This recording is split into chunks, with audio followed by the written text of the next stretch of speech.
Chapter 231 The French Battlefront, 2, October 9, 1994 The Battle of Andorra. Bomb! A red bolt of lightning crossed the air, hitting the ground, creating an explosion twice the size of any modern grenade. A crater of just over a meter appeared at the site of the explosion. It wasn't just this attack that blew up the surrounding steep terrain. Bomb! Bomb! Bomb! Consecutive explosions rang out all over the battlefield, some screams seemed to ring out all over the place, and every now and then, an arm flew into the air, severed by some cutting spell. They guessed where we were going to attack. The Portuguese Minister of Magic, Duarte Villar, commented, looking at the French wizards and those of other nationalities fighting not far from the capital of the Principality of Andorra, Andorra la Vieja. From what his eyes could count, there were at least 700 wizards of varying degrees on the enemy's side, and honestly, it was a higher number than theirs. If it wasn't for the higher quality of the allied wizards and witches, it would be difficult to defend against such a large number of wizards and witches. They guessed, or we have a traitor in our midst. Duarte didn't speak of this doubt, because he didn't need to. Everyone in the place was intelligent and had guesses in their hearts. Unconsciously, they all looked at the Italian minister with discreet glances. Although he didn't want to be suspicious of his allies, Duarte had lived long enough to know that sometimes greed and self-interest were more tempting than any honor or loyalty in this world, especially when it came to countries. Asterion didn't care. His eyes were focused on the enemy commander, a brown-haired man wearing a luxurious blue suit, a slightly large beard around his face. The man looked no older than 40 and had blue eyes. From the man's gigantic magical aura, Asterion sensed that the wizard in front of him was a special grade wizard. Asterion recognized the man almost instantly. There was no way he wouldn't know. There were only 33 special grade wizards and witches in the world, and he had information on all of them. After all, it was public information. Philip of Bourbon, the architect of the earth. A true French prince, although without any title or power, at least in the wizarding world. The House of Bourbon was still powerful, although far from its peak in the 18th century, controlling Spain, the two Silicas and Parma. However, Asterion's eyes didn't stay on the French prince for long. He looked towards Andorra la Vieja. In the city, he sensed two other special grade auras. 3 special grade wizards. Asterion had underestimated the influence of the coalition of France and other countries. That many special grade wizards was too many to guard a border.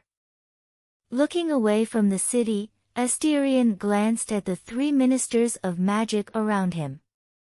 Minister Alejandro, Duarte and Valentino. All 3 looked at Asterion at the same moment. There are 3 special grade wizards, 1 in front of us and 2 in the Principality's capital. Asterion said with a calm tone as he looked at their faces and saw how they tensed at the mention of 3 special grade wizards. He could even see the fear in the Spanish and Italian ministers' eyes, although the Portuguese minister was extremely calm, just tense, but without showing any sign of fear. They're not going to attack. You don't have to worry. They're sending a clear message, that as long as I don't come, everyone fights calmly. Asterion spoke again, looking the French prince in the eye. Honestly, it was a risky strategy that France was taking at the moment. If you think French civilians were prone to rebellion and beheading kings and heads of states for breakfast, imagine French wizards and witches.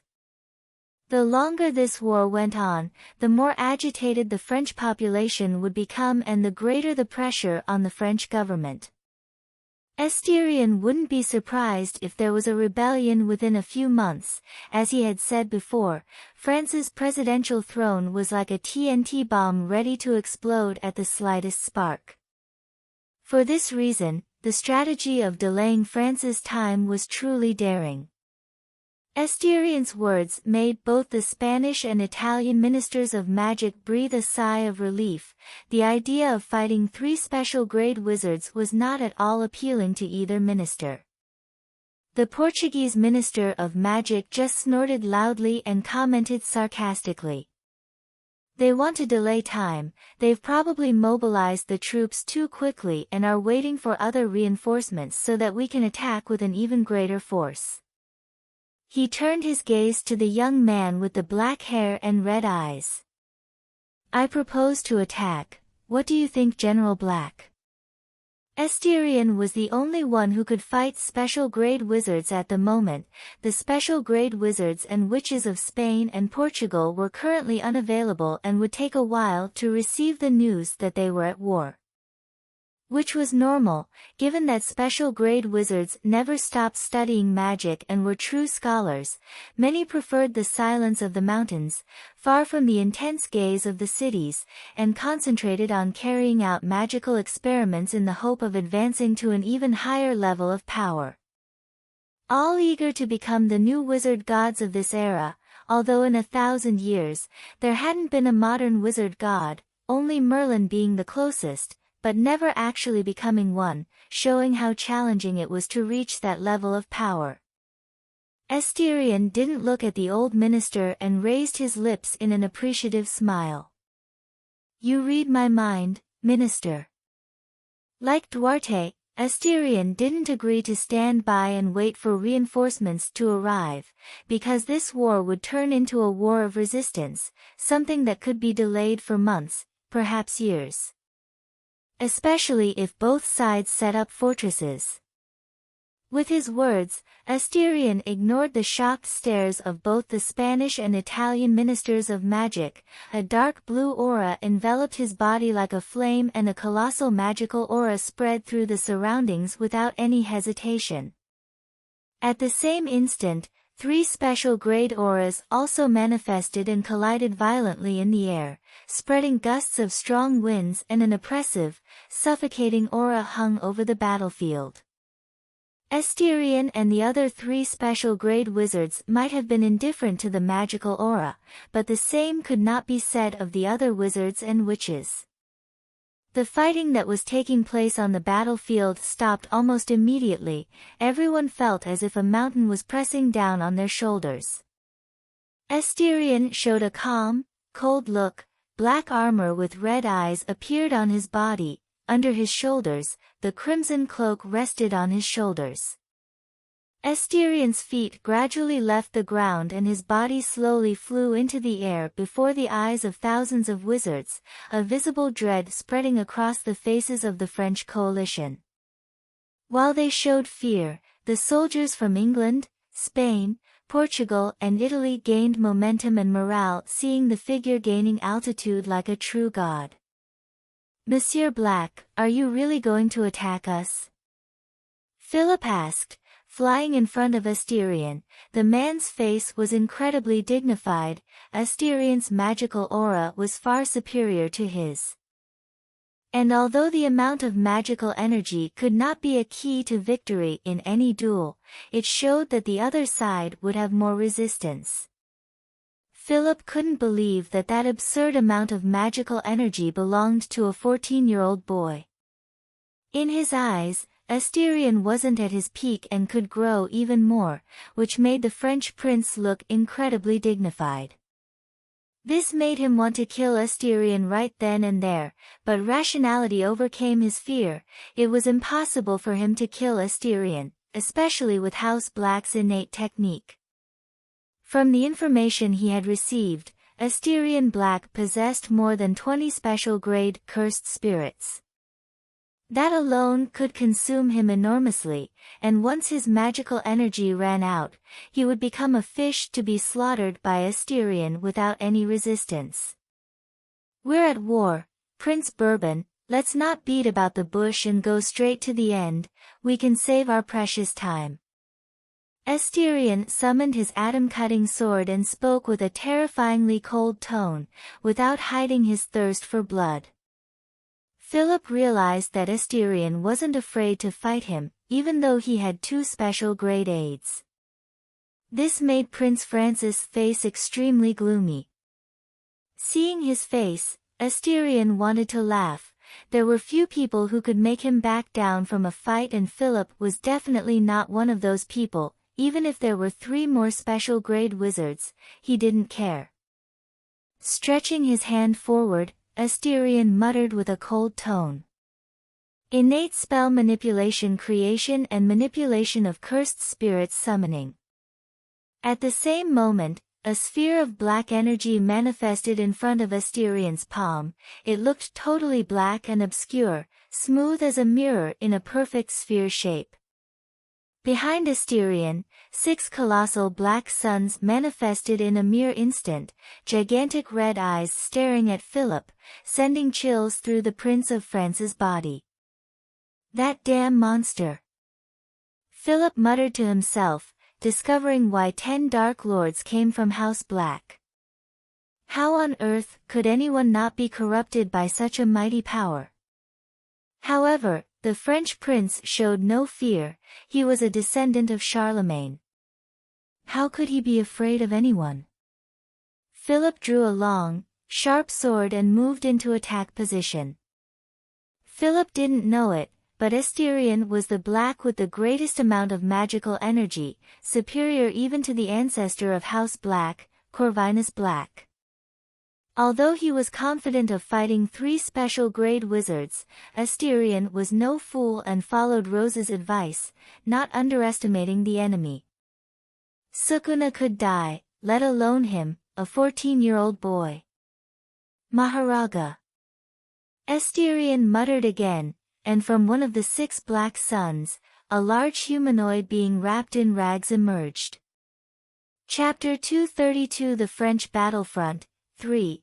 The rags that held Mahoraga together began to tear away, one by one, revealing a tall pale humanoid being, over 3 meters tall. A wheel-like object hovered above his head while the white tail behind his head moved gently sideways. With every step he took, the ground sank slightly. White smoke came out of the pale creature's mouth while its eyes, which looked like wings, were closed peacefully. Philip sensed enormous danger coming from that special grade cursed spirit. There was a malice in it that made the French prince's face extremely dignified. Asterion, seeing his reaction, lifted his lips and spoke with a tone full of mirthless innocence. This is Mahoraga. He killed the special grade wizard from Italy. I hope you enjoy playing with him. Mahoraga loves meeting new friends to play with. The French wizard took a deep breath listening to Asterion's words. He filtered out the words meant to irritate him and focused on the information he had received. What stood before him was a real monster capable of killing a special grade wizard. Victor, Clarice, are you just going to watch? Philip asked, looking in the direction of Andorra la Vieja. Just as he finished speaking, 2 figures flew across the city sky and quickly arrived at his side. A man and a woman. Asterion looked at them both with a touch of curiosity. The man looked old. All his hair was as white as it could be, which was rare, given that a wizard aged more slowly and it was only towards the end of his life that his appearance began to age. He had a stern expression as a sword lay in its scabbard at the man's waist. He was dressed in a simple black suit, without any opulence. If it hadn't been for the sword at his waist and the intensity of the magical aura emanating from the man's tall, erect body, he wouldn't have believed he was a special grade wizard. Asterion could see that the man in front of him was a simple old man like any other in the world.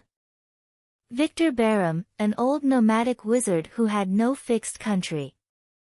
Next to Victor was a surprisingly young woman, about 30 years old. She had long black hair and purple eyes, the same color as the dress that hugged his body perfectly. Asterion was confused, as he didn't recognize her features, as they didn't match any of the 33 registered special grade wizards and witches.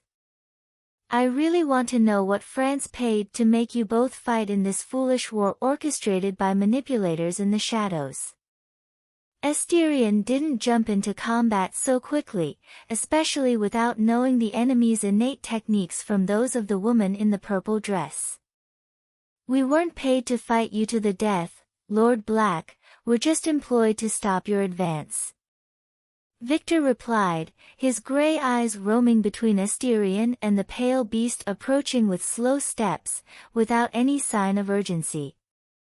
Clarice, standing next to Victor, nodded as she looked at Asterion with a calm but strange gaze, as if she saw something very familiar.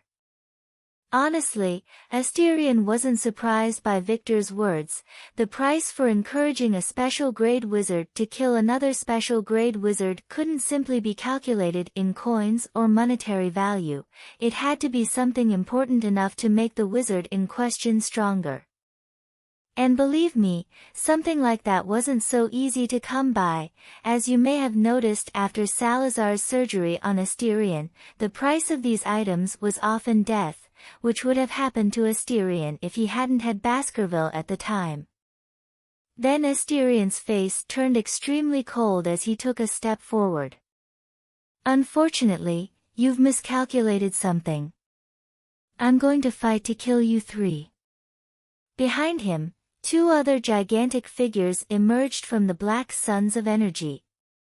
Everyone was shocked to see the gigantic 6 suns above in the sky. Even though they were far away, they could feel the maliciousness and the colossal amount of negative magical energy increasing every moment. It was as if the door to hell had been opened and demons were coming into the world once again. At the same time, regardless of country, everyone looked at the armor-clad figure in the air with high spirits and full of admiration. Which, if you thought about it, was quite normal. In a world where strength could make you survive, admiration for the strong was in the blood of every wizard or witch. Daphne, who was wearing black military clothes, just like all the English soldiers, looked up at the sky and the 4 figures floating in the air. A trace of concern flashed through her eyes, but she quickly focused on the main thing, especially after hearing the orders of the Vice-General, Alastair Moody. Who, by the way, had arrested her uncle, her mother's brother. Not that he didn't deserve to be locked up in Azkaban and die in that hellish place, her uncle had killed a couple of muggles because they just bumped into him. The big boys upstairs are fighting, and when gods fight, we mere mortals suffer. So back off and focus on capturing the city. We'll get past the French coalition and attack Andorra la Vieja. Moody looked at the 4 figures in the sky and quickly acted. The man didn't hesitate and ordered all the troops to attack.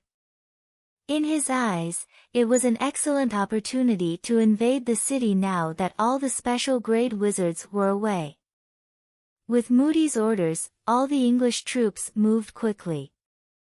No one hesitated, especially the veterans who followed the order immediately.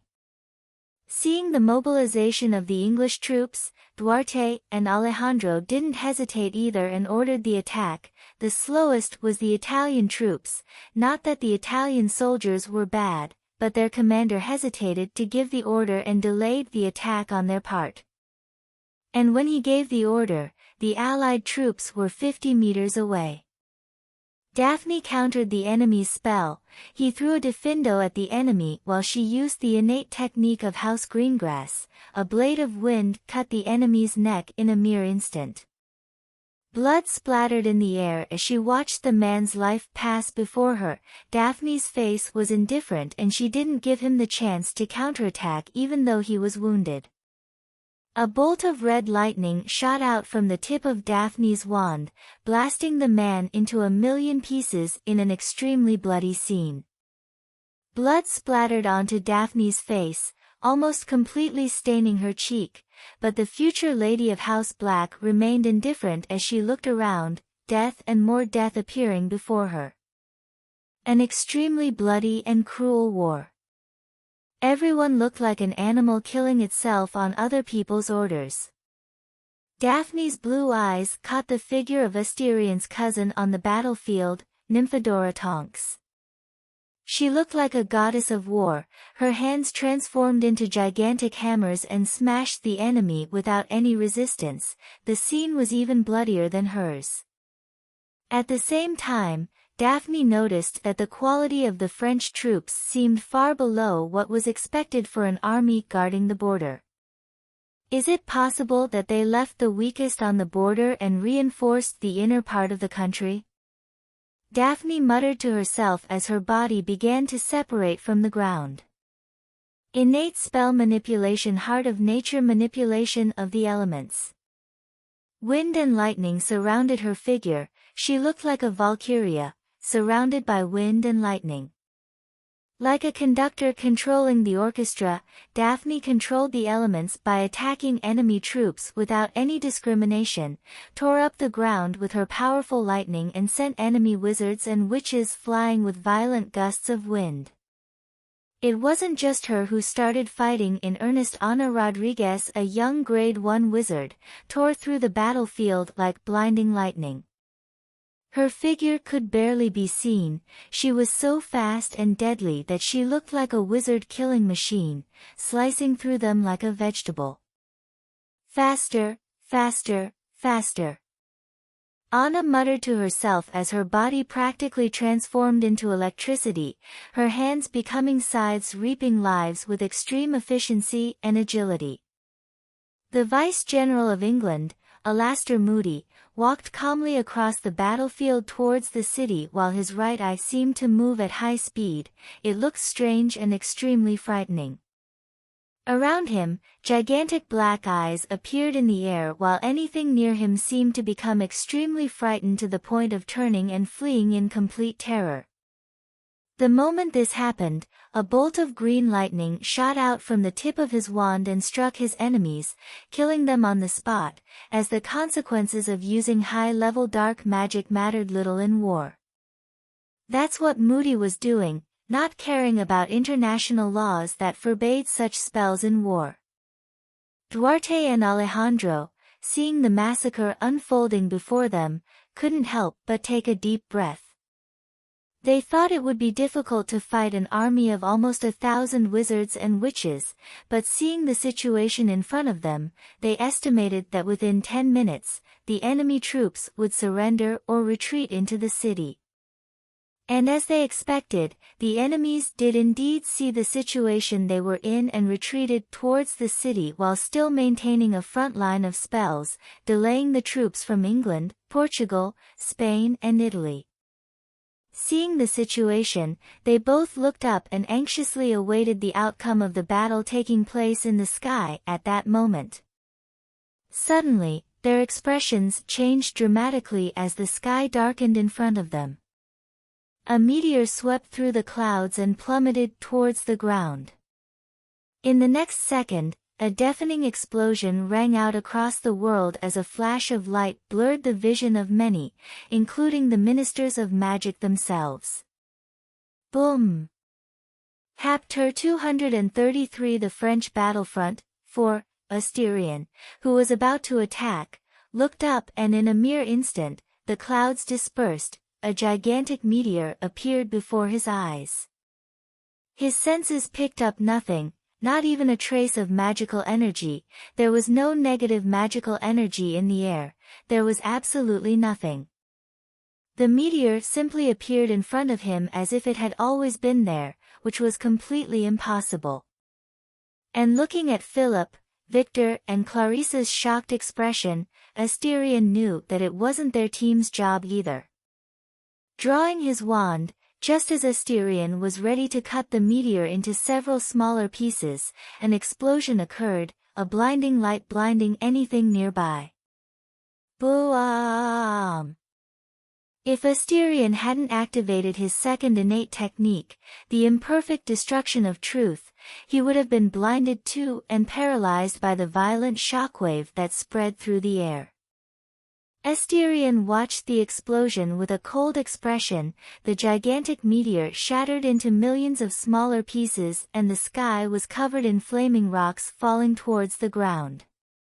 If he didn't move, he knew that anything below grade 1 would be dead, including the entire city of Andorra la Vieja.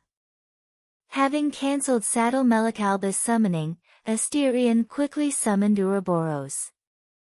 In an instant, a gigantic silver serpent manifested in the air as it moved its body gracefully through the air, letting out distant, guttural roars. "Fall back."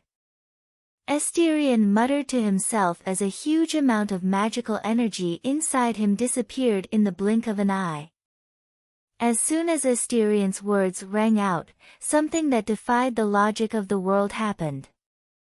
Ouroboros' negative magical energy controlled the aspect of reality itself and distorted reality itself, cause and effect, time and space.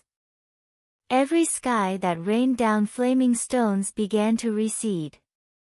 Philip, Victor and Clarice, who had managed to regain their sight, were completely shocked by the scene before them. This was not the power that a mortal should possess, it was a power that only a god could manipulate. At the same time, they understood that Asterion probably had special grade, cursed spirits to deal with every situation they put him in. Honestly, a place with such an enemy made the three of them feel enormous pressure. Which reminded them of when they were still mere grade 1 wizards. It had been a long time since they had felt that way. Victor in particular, the oldest of the group at almost 147 years old, felt it even more than the two next to him, Philip and Clarice, who were still relatively young at 60 and 40 respectively. Asterion didn't mind the stares of the three special grade wizards and focused entirely on the meteor, now completely intact, with no sign that it was going to explode at any moment. Patriarch Black was still using his two innate techniques, observing the whole meteor and analyzing how it had appeared in this place and fallen exactly at this unfortunate time. Suddenly, the black pentagrams in Asterion's eyes noticed something unusual, an almost minute trace of negative magical energy, smaller than a molecule, but still noticeable mainly to him. If it had been Rose, she would have noticed. The six eyes were really good at this. Asterion followed the trail of negative magical energy in the air and looked towards the north, his gaze crossing great distances and stopping on a humanoid being on a hill. The being's skin resembled boulders while his figure resembled someone extremely fat.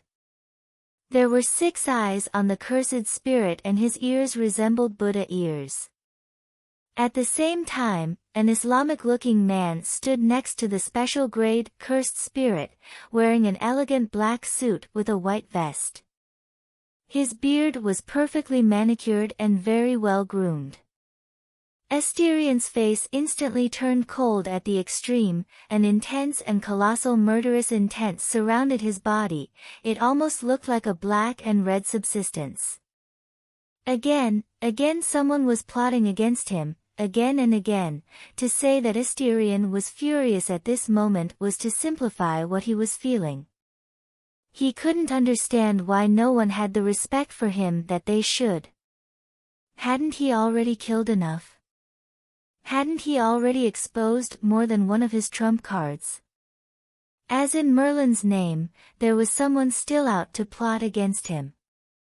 It seemed that he had to destroy an entire country for people to have respect for him. If that didn't happen, he'd have to burn down the world for everyone to really respect him. Asterion turned his wrist and a gigantic curtain of darkness formed above the sky. It was so big that it could easily reach tens of kilometers. Asterion muttered coldly. Jormungand. A being emerged from the curtain of darkness, completely blocking out the sunlight. Herpo, seeing Asterion's gaze, looked at the special grade, cursed spirit beside him and shook his head. Asterion hadn't found his tracks, but that of the cursed spirit. Which he hadn't really expected to happen, but seeing the pentagrams in the 14-year-old's eyes, the Greek wizard's lips lifted in a smile. Although he already knew the information, seeing it in person still made him want to laugh.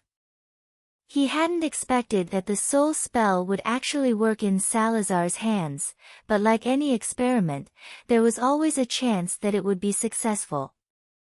At the same time, he was immediately wary of Asterion. He knew a lot about how the Slytherin house innate technique worked. It was one of the innate techniques capable of destroying his Horcrux.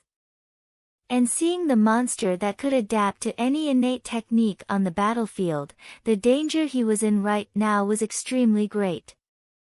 Suddenly, the sky darkened completely. Herpo looked up and an ear-to-ear grin appeared on his face. He spread his arms and enjoyed the sight of the gigantic serpent emerging from the curtain of darkness. Corvinus, your descendant is really impressive.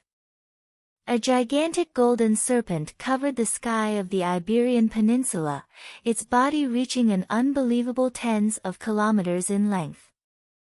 The serpent's eyes were a deep shade of red as its body moved slowly across the sky, as if it were a pillar supporting the sky itself. A feeling of oppression made everyone below special grade kneel down without any surprise.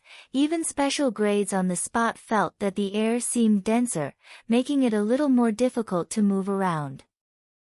Herpo and the cursed spirit who was the target of the pressure experienced this feeling even more. It was as if the air itself had become liquid and viscous. Even performing magic became a more complicated task. Look what you've done, you've made him angry. Herpo commented with a smile on his lips, his brown eyes looking at the gigantic golden serpent with a glittering gaze. The cursed spirit looked at Herpo with a cold gaze and surprisingly, opened its mouth and spoke. Who cares if he's angry, he's our enemy. His voice was hoarse and cold, there was no emotion or warmth in his tone. Attacking a calm enemy and attacking an enemy full of rage are two completely different things. Hatred often brings a certain increase in the level of power. Herpo replied looking at the cursed spirit with an amused look. It was a cursed spirit that had formed on a mountain top after a meteor hit it. Humans witnessed the destruction and thinking it was the power of a god, they erected a shrine to worship it, but it wasn't a god that had been created, but a cursed spirit. Perhaps because it had such an unusual birth, the cursed spirit called Oyama could speak and even think like a human. It wasn't the first time Herpo had seen a cursed spirit speak, but it was the first time he had seen a cursed spirit think logically like a human. After hearing Herpo's words, the cursed spirit seemed to ponder and nodded. As you said, better to fight a calm enemy than an angry one. Are you finished talking, you disgusting insects? Hearing the words above him, Herpo flashed an amused smile and raised his head, watching Asterion above him with his black armor and crimson cloak over his shoulders. It's been a while, Asterion, or should I call you Lord Black? Herpo didn't mind the childish teasing. He needed a lot more to make him angry. Lord Black to you, we're not as friendly as you might think. Asterion replied with a disgusted expression. Besides, I'd rather not associate with a necrophiliac, it'll tarnish my reputation for all eternity. The smile on Herpo's face visually contorted, a rigid look appearing on his face. He really didn't like people with sharp tongues, especially not Asterion. The boy really knew how to make him angry with just a few words. By Zeus, I really want to sew your mouth shut, maybe then peace would reign in the world once again. Herpo commented with a gentle look, but his gaze was so cold it could freeze the world. Just you. A worm that hides in holes. You should go back to the hole you came out of and contemplate your own insignificance, maybe you'll finally kill yourself after seeing how ugly you are. Asterion's lips curved into a cold smile and he replied in a voice devoid of warmth. I really want to kill you, boy. Herpo said with a calm tone, but his voice was so inexpressive that it gave Oyama next to him goosebumps. Chapter 234, Battle Between Special Grade. Wizards, 1, kill me. Landing on top of Jormungun's gigantic head, Asterion seemed to hear something extremely funny. He looked at Herpo and activated his second innate technique, the imperfect destruction of truth. His status information appeared before Patriarch Black's eyes. If you were in your original body, you might actually be able to threaten me, but in your current state, you're pitifully weak. Asterion said. And like any weak person, you should run away just like you did at Hogwarts, you necrophiliac parasite. Yes, although Herpo seemed powerful, Asterion could see through his innate technique.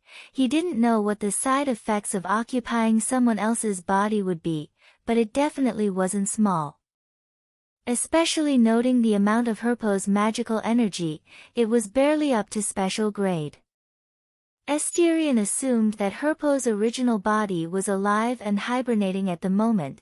He was just using the Horcrux to move around the world without worrying about dying for good.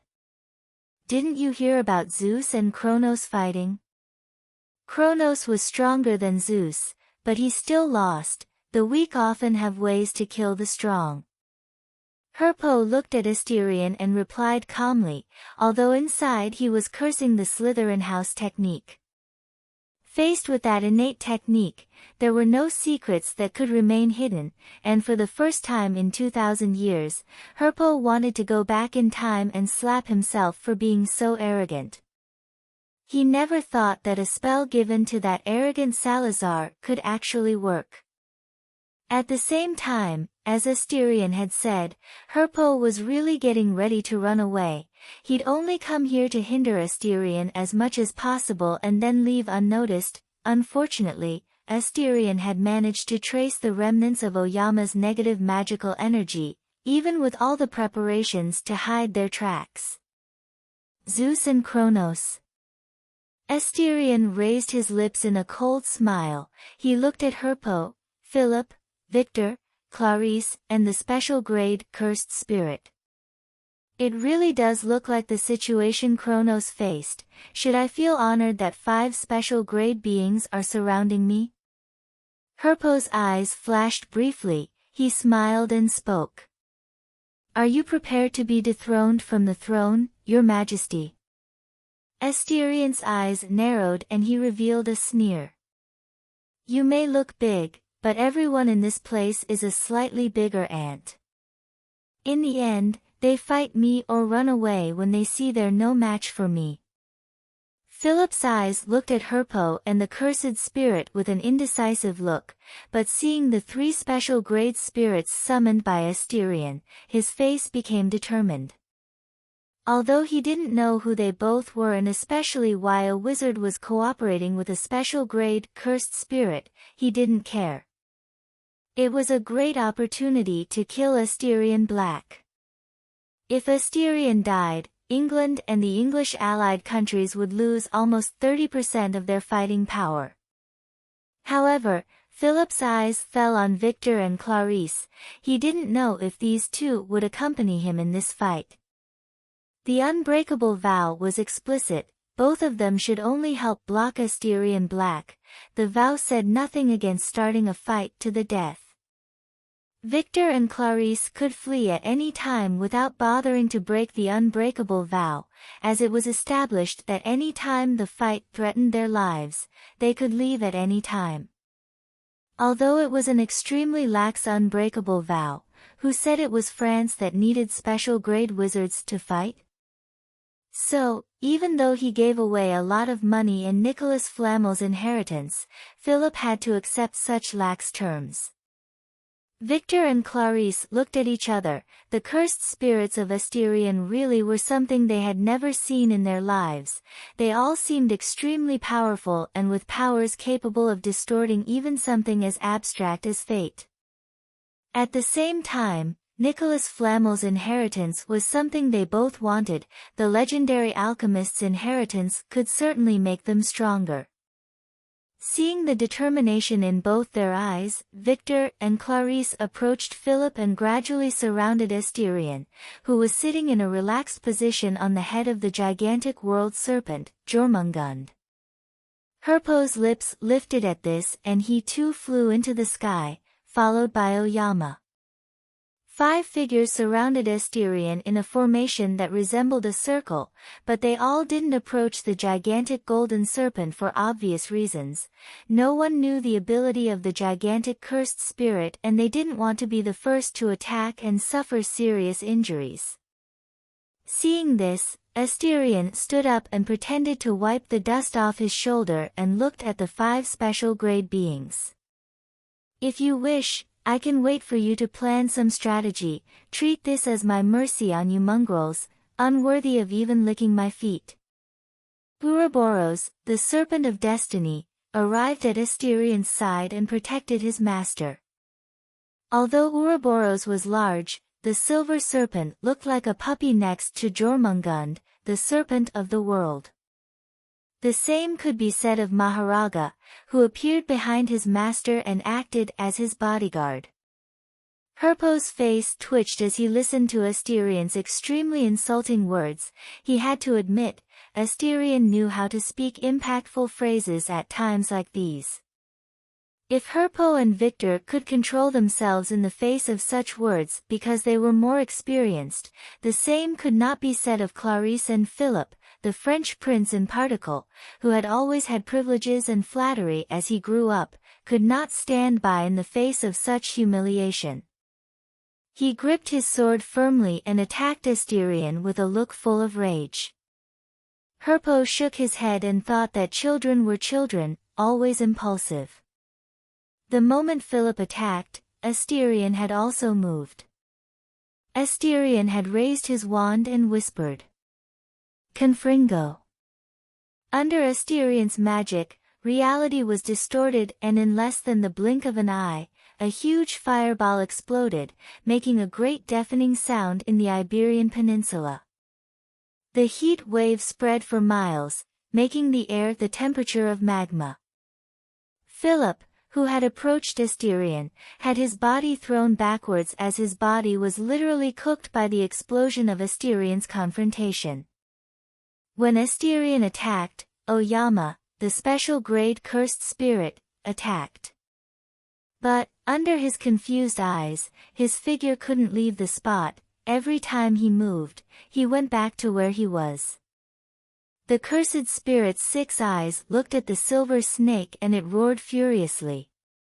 He released his special grade negative magical energy and broke away from the serpent's ability on him while a 50-meter meteor manifested in the air and headed towards the cursed traitor silver serpent. Ouroboros opened his mouth and attacked Oyama without any hesitation. He ignored the meteor and quickly approached his enemy. Before Herpo could move, a pale humanoid being appeared before him. The being smiled cruelly as what looked like a blade appeared in his right hand. Herpo's face turned cold. The last time he fought this monster, he knew that with each turn of the wheel above his head, he would adapt to the innate technique that hit him. However, the way to kill the monster was also very simple: kill it before it could adapt. "You're really dangerous, but I've prepared myself for this day," Herpo muttered. To himself, knowing Rose and Asterion's powers, how could he not prepare before he did anything? It was caution that had allowed him to survive for over 2,000 years. Taking an item that looked like a cube out of his pocket, Herpo smiled coldly and threw it towards the pale humanoid's special grade cursed spirit. In an instant, the cube glowed and in the blink of an eye, the cube transformed into 4 golden energy swords. The 4 swords simultaneously pierced the flesh around Mahoraga, blood spurted into the air and the swords made Mahoraga unable to move again. Roaring, Mahoraga tried to free himself, but found himself unable to move. even his colossal strength could not remove the golden swords. It's useless, it's an inheritance from the goddess Hecate, you need to have a level of power similar to the goddess Hecate. Herpo commented with a smile, looking at the pale monster that could adapt to his innate technique. With Mahoraga trapped, the danger on the battlefield dropped by 50%. Honestly, he wanted to use it on Asterion, but unfortunately, such items only work on beings of pure energy, something that cursed spirits were. Asterion, who was about to enter close-range combat, stopped and looked shocked at where the fight between Mahoraga and Herpo was taking place. He felt that he had lost control of Mahoraga. Not in terms of control, he could still control him, but he couldn't personally control Mahoraga and make him move. It was like running out of batteries in a remote control car. Seeing the golden swords and the unmistakable magical aura of a wizard god emanating from them, Asterion cursed the heritage of a wizard who had lived for over 2,000 years. Jormungand. Asterion muttered as he controlled the gigantic golden serpent. Seeing this, everyone quickly moved away. Although they didn't know what powers the golden serpent possessed, they didn't want to experiment with their bodies. Then, under everyone's surprised eyes, a golden aura surrounded Asterion. 5 minutes before I'm affected by negative magical energy, but during those 5 minutes, I'm immortal and possess infinite magical energy. Asterion thought with a cold, murderous smile appearing on his lips. Chapter 235, Battle between Special Grade Wizards. 2. Jormungand ranked second in the amount of negative magical energy among his special grade cursed spirits, second only to Morgan. Jormungand was the greatest and the one he had high hopes for achieving something revolutionary in the wizarding world. Making negative magical energy compatible with human bodies, he was created for that purpose. 5 minutes. That was how long he could stay immortal and have infinite magical energy. Jormungand was Asterion's experiment to see if he could adapt to negative magical energy, the power that could make cursed spirits be born and grow stronger. This energy was a nutrient for any cursed spirit, but a deadly poison for any carbon-based living being. If negative magical energy enters the body of a grade 1 wizard or witch, all that remains for him or her is to wait for death while their organs literally melt away. By making some modifications to his armor, Asterion managed to extend the time he could use negative magical energy without being melted by seconds. But in the end, the experiment still failed. Human flesh and negative magical energy couldn't live together. At the same time, Asterion discovered that it wasn't that human flesh and negative magical energy weren't compatible, but that negative magical energy fed off the human body to strengthen itself. This was something he couldn't do anything about. How in Merlin's name do you remove the predatory instinct from something? Just so you understand, cats have been domesticated by the human race for 9,000 to 10,000 years. Even so, any cat could hunt like its ancestors. It was so deep in the DNA that the predatory instinct could never disappear from any being. The predatory instinct was what kept humans, animals and plants alive. Looking at his enemies far from him, Asterion raised his lips in a cold, excited smile. Don't stand so far away, let's walk hand in hand together. Just as Asterion was about to finish, a chill made him stop his sentence, and just when he thought he had dodged the attack. Splash! Blood spurted into the air under Patriarch Black's wide eyes. Asterion's armor and Baskerville's protection field were useless in the face of the attack. Looking at his shoulder, Asterion saw that his entire shoulder had been separated from his body, leaving some internal organs in contact with the air. It was the most serious wound anyone had managed to inflict on him in his entire life as a wizard. Blood dripped in large quantities from the pieces of his armor. But under everyone's shocked eyes, the wound that would have killed anyone else, closed in a mere instant. Even his armor was completely intact.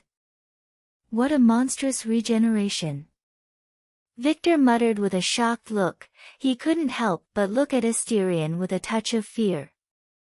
How could there be such a strong monster in the world? Was that really something a special grade wizard could do? Herpo looked at Asterion and then looked at the gigantic special grade cursed spirit. He's using negative magical energy to become immortal. What an incredible idea, but how long can you last in that state? He spoke with a smile on his face, but inside, he was shocked by Asterion's audacity. If there was one thing he dared to claim to be first, it was to be the wizard who had studied the most in his life. When you've lived for over 2,000 years, you get a title like that. How could he not see that Asterion was using negative magical energy to heal himself, something he theorized that only cursed spirits could use? Herpo's words made everyone breathe a sigh of relief. If Asterion could regenerate like that for a long time, no matter how strong they were, they would get tired after a long time of fighting. Honestly, as Herpo had said, Asterion really couldn't stay in this state for long, but don't forget that with infinite negative magic energy, he could summon all of his special grade cursed spirits. I really can't stay in this state forever, but the 5 of you will die before then. Raising his finger upwards, Asterion muttered words that sent chills through the bodies of everyone present. Innate spell manipulation, creation and manipulation of cursed spirits, maximum summoning. Along with the other 6 black suns earlier, another 15 suns emerged above Asterion like gigantic black spheres.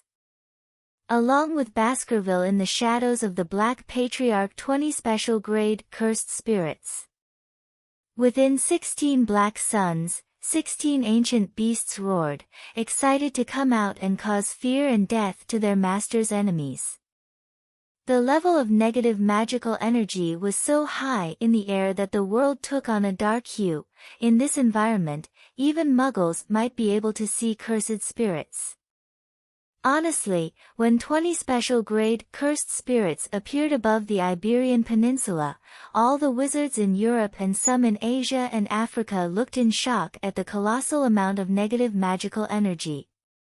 In the perception of many, the whole of the Iberian Peninsula was covered in a sea of darkness and evil, almost as if the end of the world was happening there. In England, Rose and Dumbledore, in different corners of the country, looked towards the border of Spain and France with surprised gazes. Rose looked shocked at the amount of negative magical energy she was feeling and got up from her chair on the border near the town of Calais. 20 cursed spirits. Rose muttered to herself with a shocked but equally worried look on her face. What would make Asterion summon so many special grade cursed spirits? Could his body withstand such pressure? If she hadn't known that Asterion had Baskerville to protect himself, she would have run to the French border to help her future husband. In the Principality of Andorra, in the sky, black pentagrams appeared in Asterion's eyes. His body began to collapse at the absurd amount of negative magical energy in his body, overloading and destroying brain and body, but with his abnormal regeneration during 5 minutes, his body could regenerate faster than it was destroyed. For the first time in his life, he felt he could use all his power. His human shell could no longer hold him back in this respect. At that moment, Asterion looked like a dark lord surrounded by dozens of black suns and gigantic cursed spirits.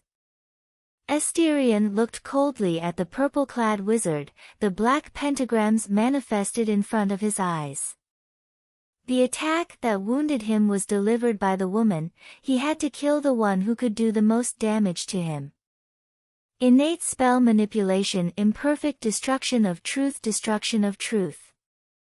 From the remnants of magical energy in his body, imperfect destruction of truth analyzed the innate technique that had struck him, and Asterion couldn't help but be surprised by the results obtained. The special grade woman possessed an innate technique related to space, but unlike Rose, who could manipulate space if she so wished, the woman in front of him couldn't do that.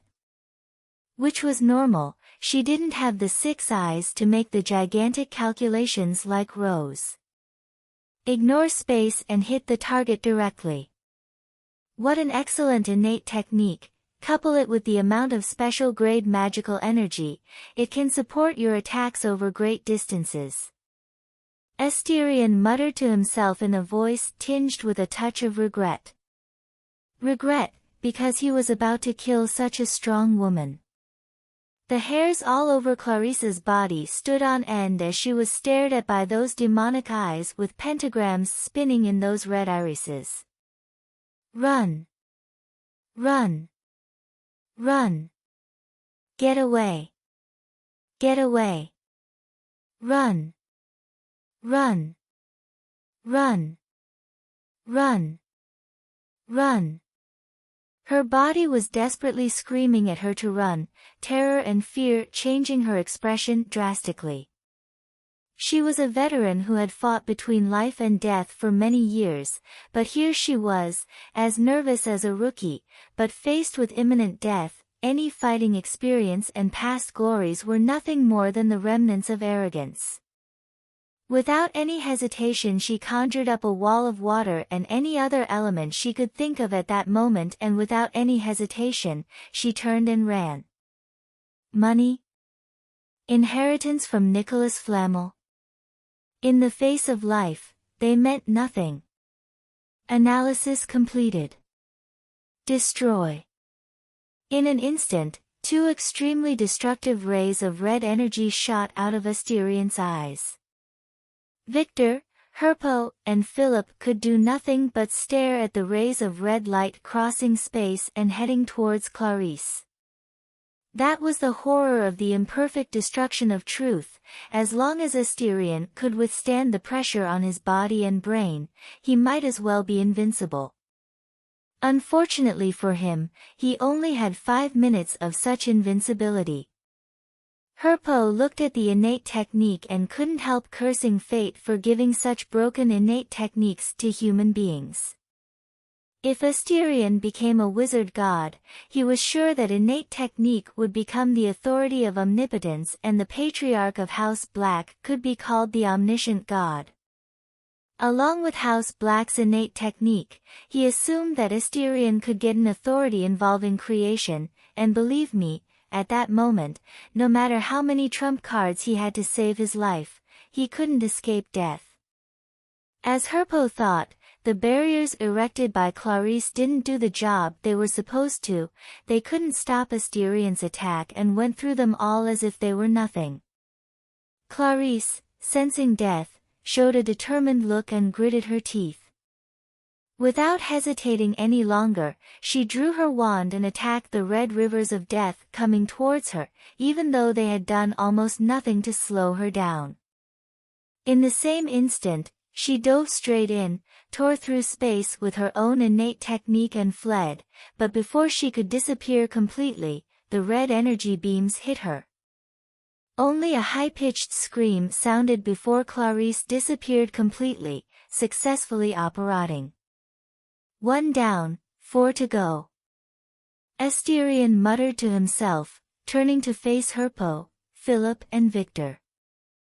Chapter 236, Battle between Special Grade Wizards, 3. Just as Asterion finished speaking, an explosion happened not far from him. It was the fight between Ouroboros and Oyama, both special grade cursed spirits. Looking at the scene, Asterion raised his lips. It wasn't a fight, but a one-sided massacre by Ouroboros. The cursed spirit called Oyama didn't stand a chance against the Silver Serpent. Every time he attacked it with meteors, the meteors themselves never hit Ouroboros' body once. Which was no surprise. After all, His snake was made to control fate, and in order to break this ability, he had to spend large amounts of magical energy every time he tried to land an attack. Oyama, who had just received a blow from the silver serpent's tail, had half his body shattered. He regenerated in an instant, but there was no sign of happiness on his stony face. He had less than half of his initial negative magic energy and still couldn't even scratch his enemy. Ever since he was conceived, he had never felt so angry. No matter how many attacks he launched, the enemy didn't even need to dodge. His own attacks dodged of their own accord, as if nothing could hit the damned silver serpent. Clasping his hands together, Oyama muttered, staring coldly at the silver serpent. Domain expansion: Sea of Chaotic Stars. In an instant, black barriers rose up around 200 meters, Oyama's own will forcing him to distort reality as a completely new world was created within the barrier. Noticing the expanding domain, appearing and covering Ouroboros, Asterion clucked his tongue in annoyance. If there was one flaw in his cursed spirits, it was that they all lacked advanced intelligence and were impossible to conjure a domain expansion. However, he didn't think Ouroboros would lose to a mere ordinary special-grade cursed spirit. After all, he was his own masterpiece. Let me show you true despair in the face of your inevitable death. Asterion no longer looked at the black dome of darkness and made a seal with his hands. From the 19 suns above him, two completely different beings gradually emerged from the gigantic balls of darkness.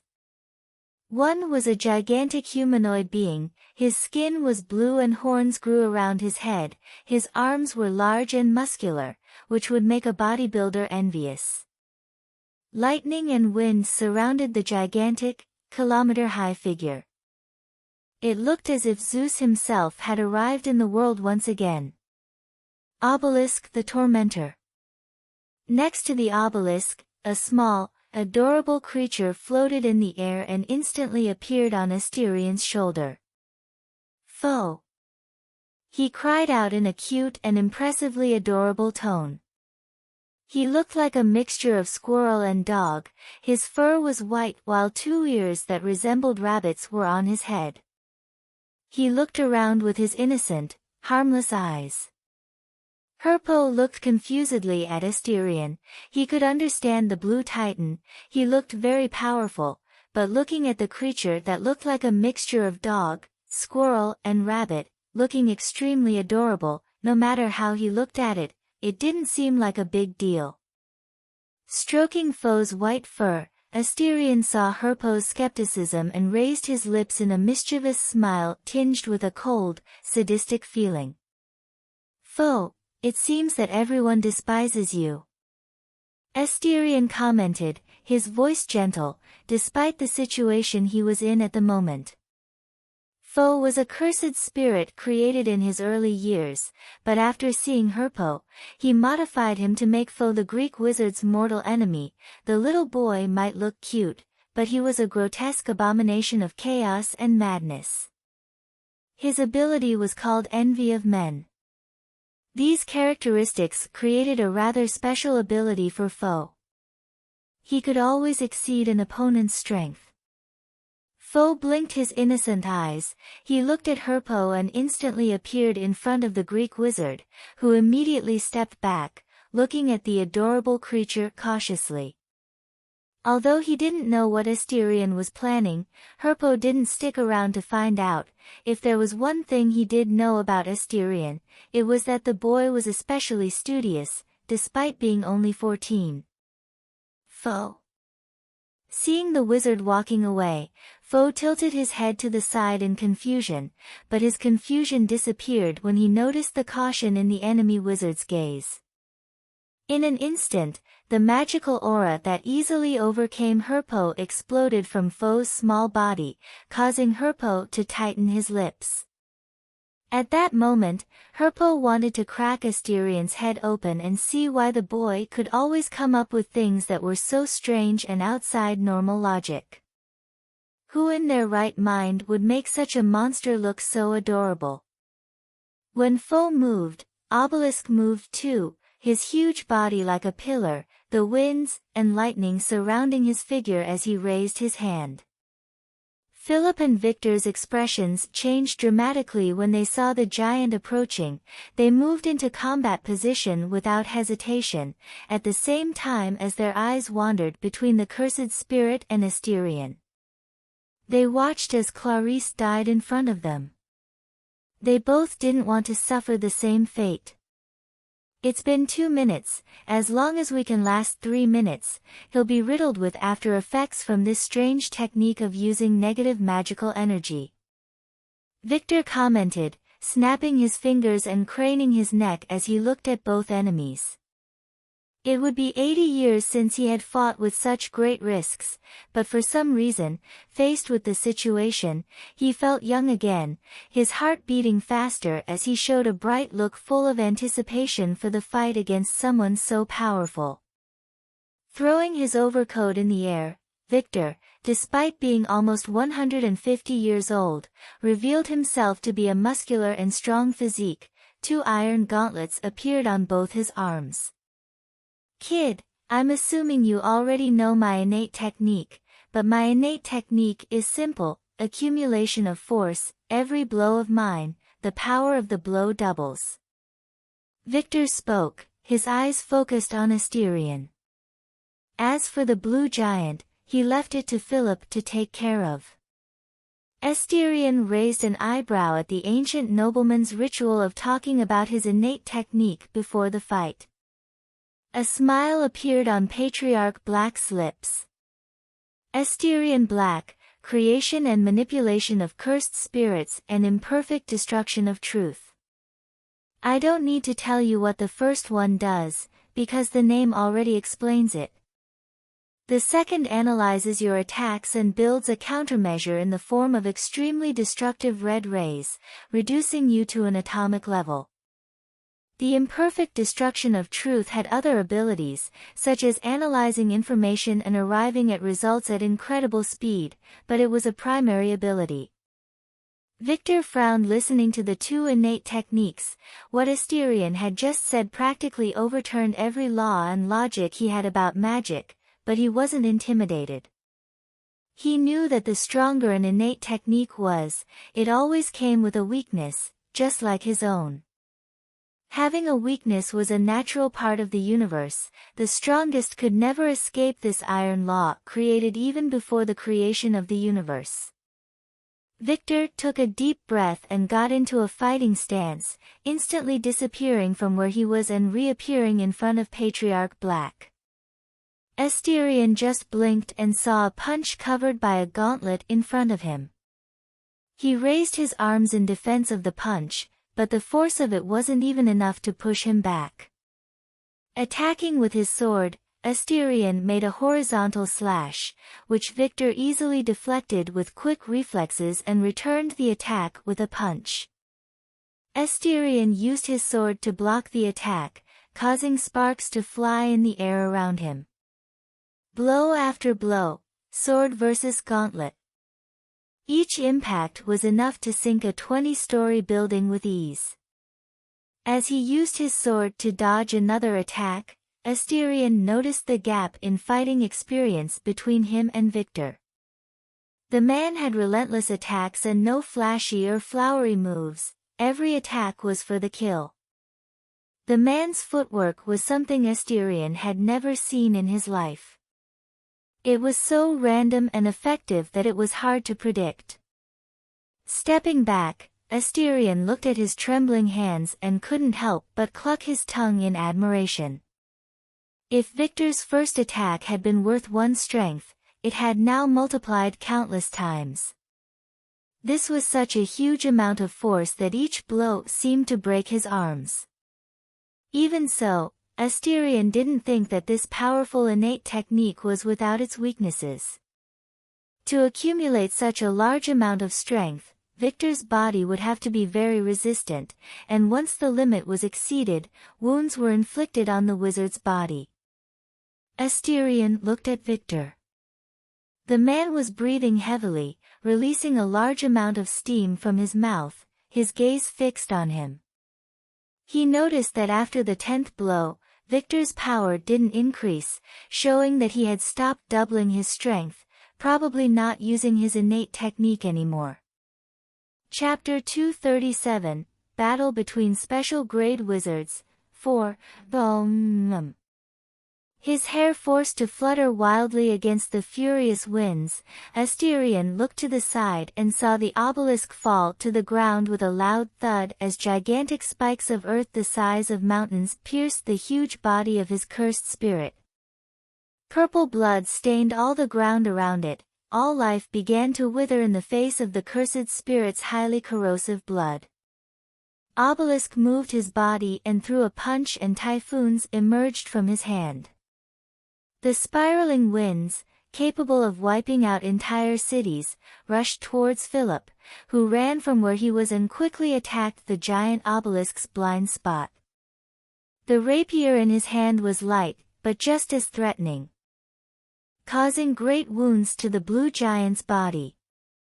The blue giant regenerated in the next second and showered its surroundings with a shower of extremely bright and loud blue lightning. 2 minutes. Asterion muttered to himself, feeling that Jormungand's blessing was gradually weakening and the weight of supporting dozens of cursed spirits and his second innate technique was beginning to take its toll. Looking at Victor, Asterion looked calmly at the man. "I like people like you, Victor, why don't you come to England? We have countless heirlooms dating back thousands of years in the clock tower. You'll be very welcome, and you'll be able to take a seat in Parliament. You have 10 seconds to accept or refuse." Asterion added, he didn't want to waste time with this fight and kill Herpo and Philip straight away. If he could stop this fight and get a powerful and experienced special grade wizard, he would gladly accept. Yes, Asterion wanted to recruit Victor. Originally he didn't want Alastair Moody as his vice-general, because the man, although experienced, wasn't a commander capable of inspiring soldiers. Victor, on the other hand, besides being extremely experienced, was strong and had an honor that the English liked to wear. Of course, if Victor didn't accept, Asterion could very well kill the man right here and now. It was only his momentary idea. If he didn't accept, he would die anyway.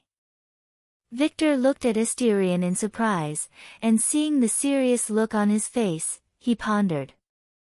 He didn't want to die like Clarice and discovered that even if he could hit Asterion with a punch of his own, he couldn't defeat him with just one punch. If Asterion wanted to retreat or even summon his cursed spirits to consume him to death, he could do it. The most terrible thing was that Asterion could stay in the back line while recovering his magical energy to summon even more cursed spirits. That kind of mobility in a war was quite unnerving for the enemy, which unfortunately in this case, was himself. Taking a deep breath, he felt his lungs burn with the massive amount of energy inside him, causing damage to his body. Victor looked at Asterion and with his almost 150 years of experience. "I accept." Asterion's smile grew and he immediately set off towards Herpo. After reviewing the importance of the enemies on the battlefield, Herpo was the most important target to kill. Herpo, who was fighting foe, looked at the grotesque abomination of flesh and blood, and couldn't help but think that Asterion was mad. After the fight began, the adorable creature transformed into a horrible monster made of flesh and blood with millions of eyes. Even if he tried to transfigure this creature with his innate technique Supreme Soul Permanence into something different and a slave to him, the monster could separate this transfigured piece of flesh and continue to attack him without pause. He knew that this was a monster that Asterion had created to contain him in every possible way. Waving his hand, Herpo summoned his transfigured slaves. They looked like naked giants, but without genitals, running around wildly with open mouths full of teeth. As soon as he summoned the slaves, Herpo didn't hesitate to run. The level of danger escalated very quickly, and he himself hadn't expected Asterion to be so crazy as to create a cursed spirit capable of leaving Patriarch Black invincible for 5 minutes. However, just as he was ready to apparate away, a punch to the stomach sent his body flying backwards as a large amount of blood gushed from his mouth. Falling to the ground, his body spun and rolled over a few times before coming to a stop, staring at Asterion with a touch of disbelief. Turning his gaze back to the battlefield, he saw Victor attacking Philip along with the Titan-like special-grade spirit. "I'm not afraid of a powerful enemy, I'm afraid of stupid teammates."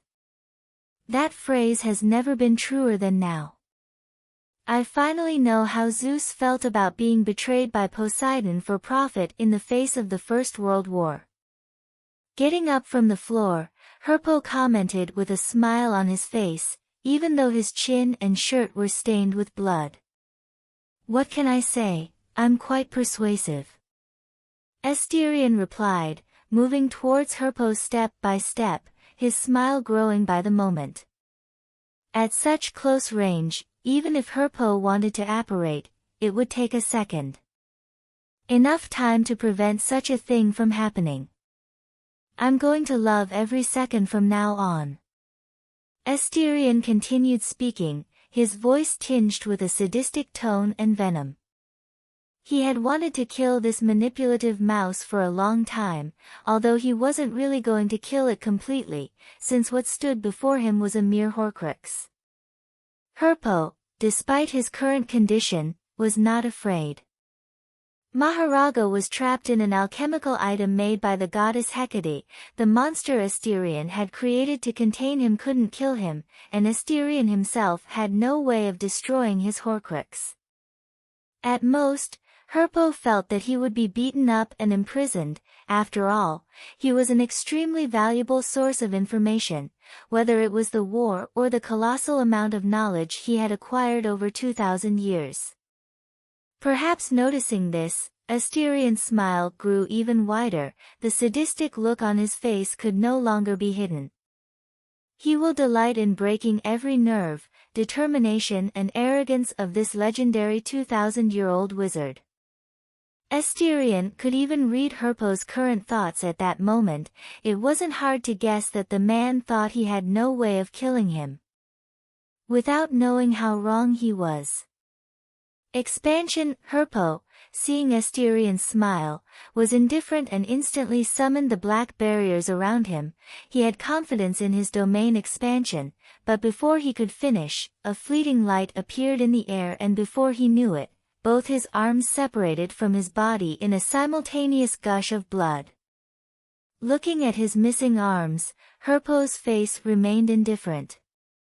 "Better not move, Herpo the Dirty," Asterion commented with a cold tone as he swung his sword, wiping away the blood on the blade. "My epithet is something I've never liked.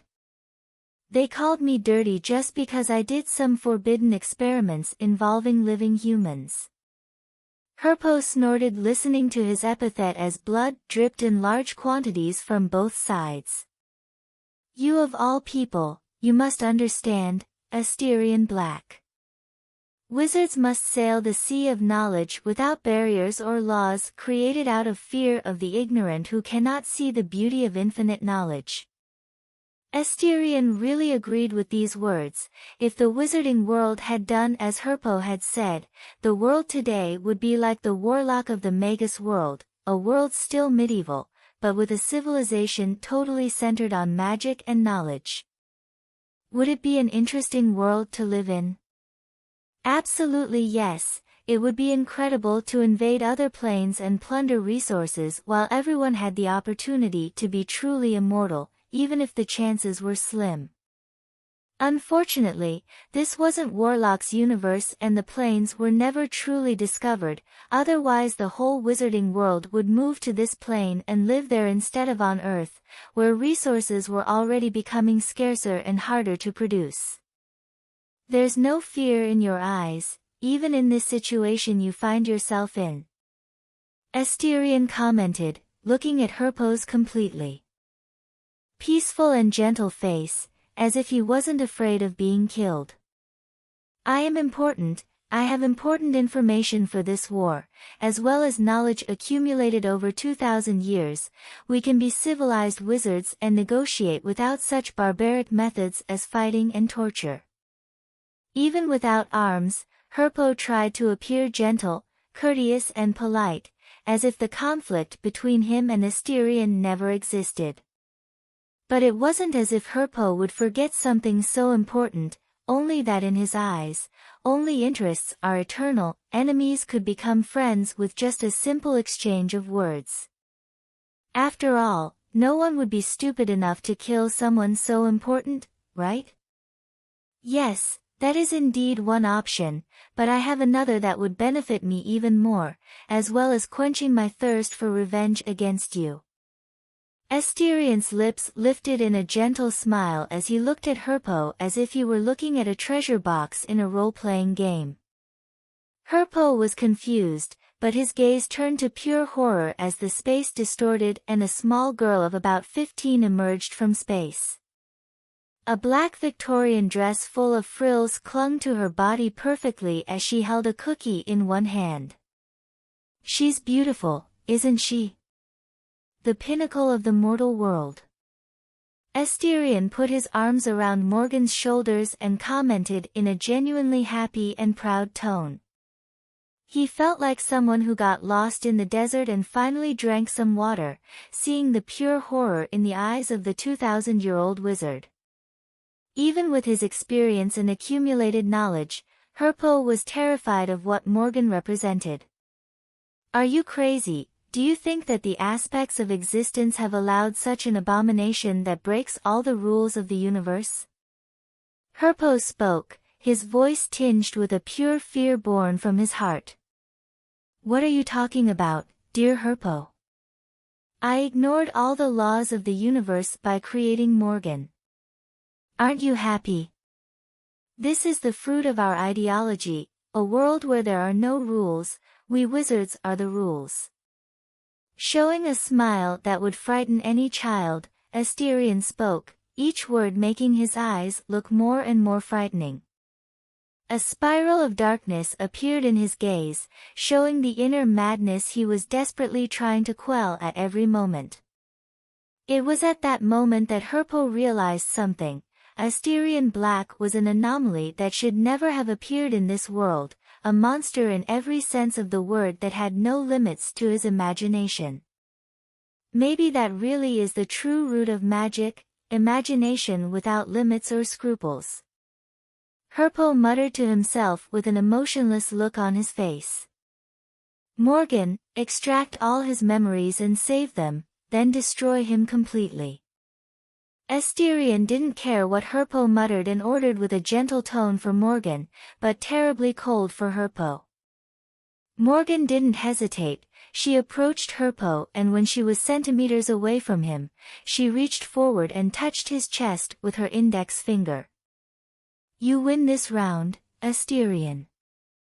My true body will awaken, I hope we'll have a battle of knowledge then. Herpo looked at Asterion and spoke in a gentle tone, returning to his earlier calm.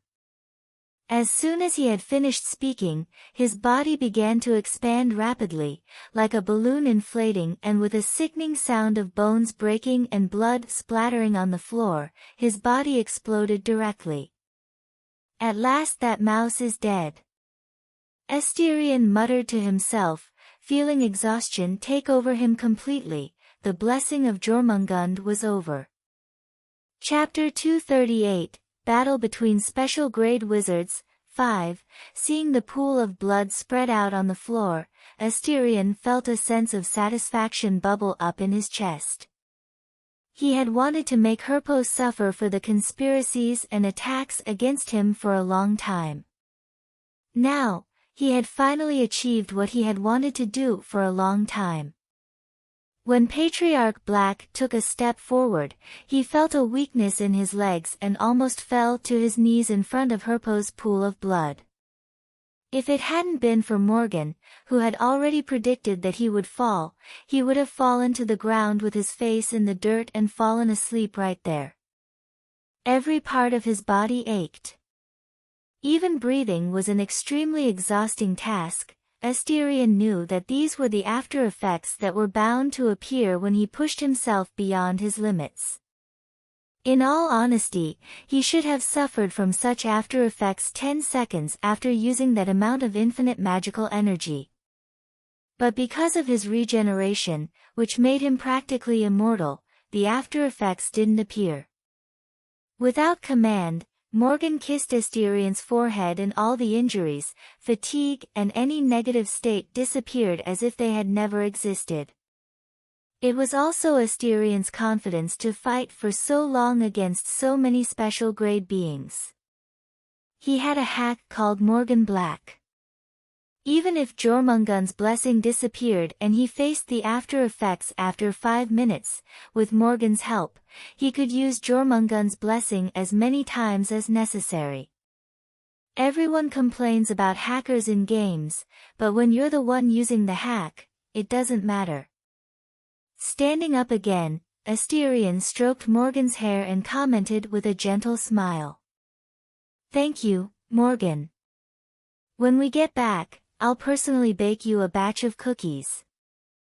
Morgan's eyes lit up at Asterion's words. If she had known that this was the prize for killing that insect, she would have duplicated it and killed it infinite times in different ways to win infinite cookies from her brother/master. After all, her cookies might be good, but the cookies made by her brother were even better. If Herpo had known Morgan's thoughts, he would probably have suffered a heart attack with such sadistic and completely inhuman thoughts. Asterion, who didn't know that Morgan was extremely sorry for killing Herpo so quickly, looked over at Obelisk and Victor's fight against Philip, but when he looked back, he only saw Victor and Obelisk standing there. He snorted coldly at the sight of Philip's body in front of them. Arriving quickly at their side, Asterion asked with a dissatisfied tone. "Philip escaped?" Morgan had already turned invisible again and was waiting for more kill orders, eager to earn more cookies.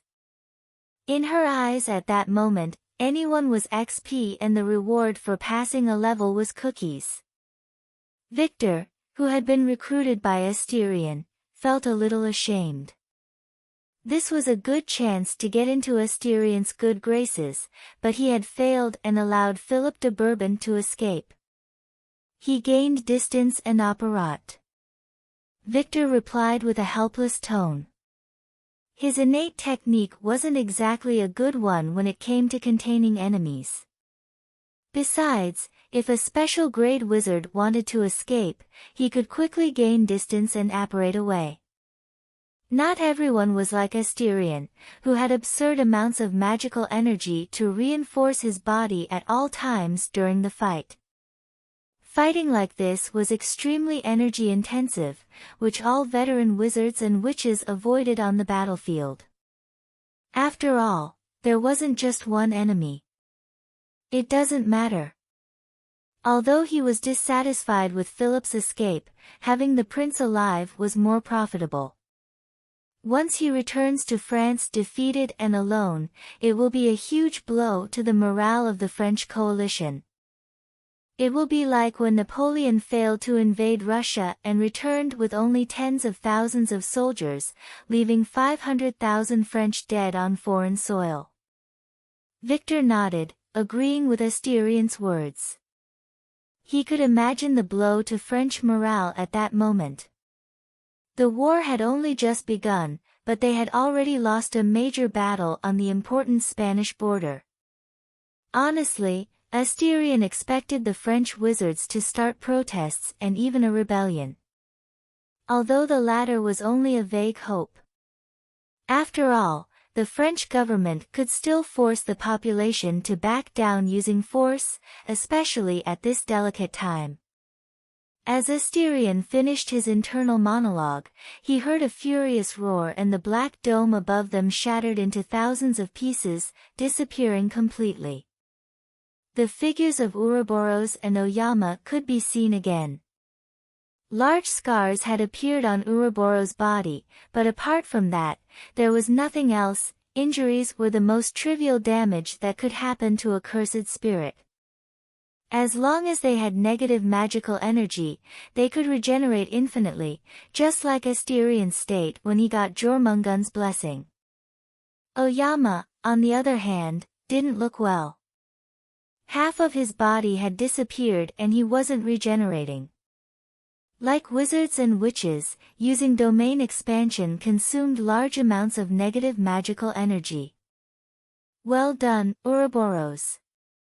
Asterion smiled and appeared next to Oyama. The silver serpent seemed happy to be praised by his father and moved his gigantic body around him with graceful movements.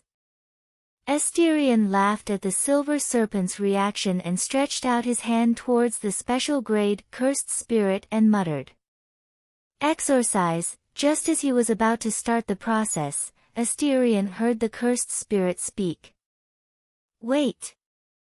Looking at him, Asterion waited and looked curiously at the cursed spirit. I can fight for you too. Oyama spoke, his voice hoarse and tired, but his 6 eyes stared at Asterion with a pleading look. Even if he couldn't die completely, reviving after some time, he would no longer be him when that happened. A new Oyama would be born, keeping only his memories.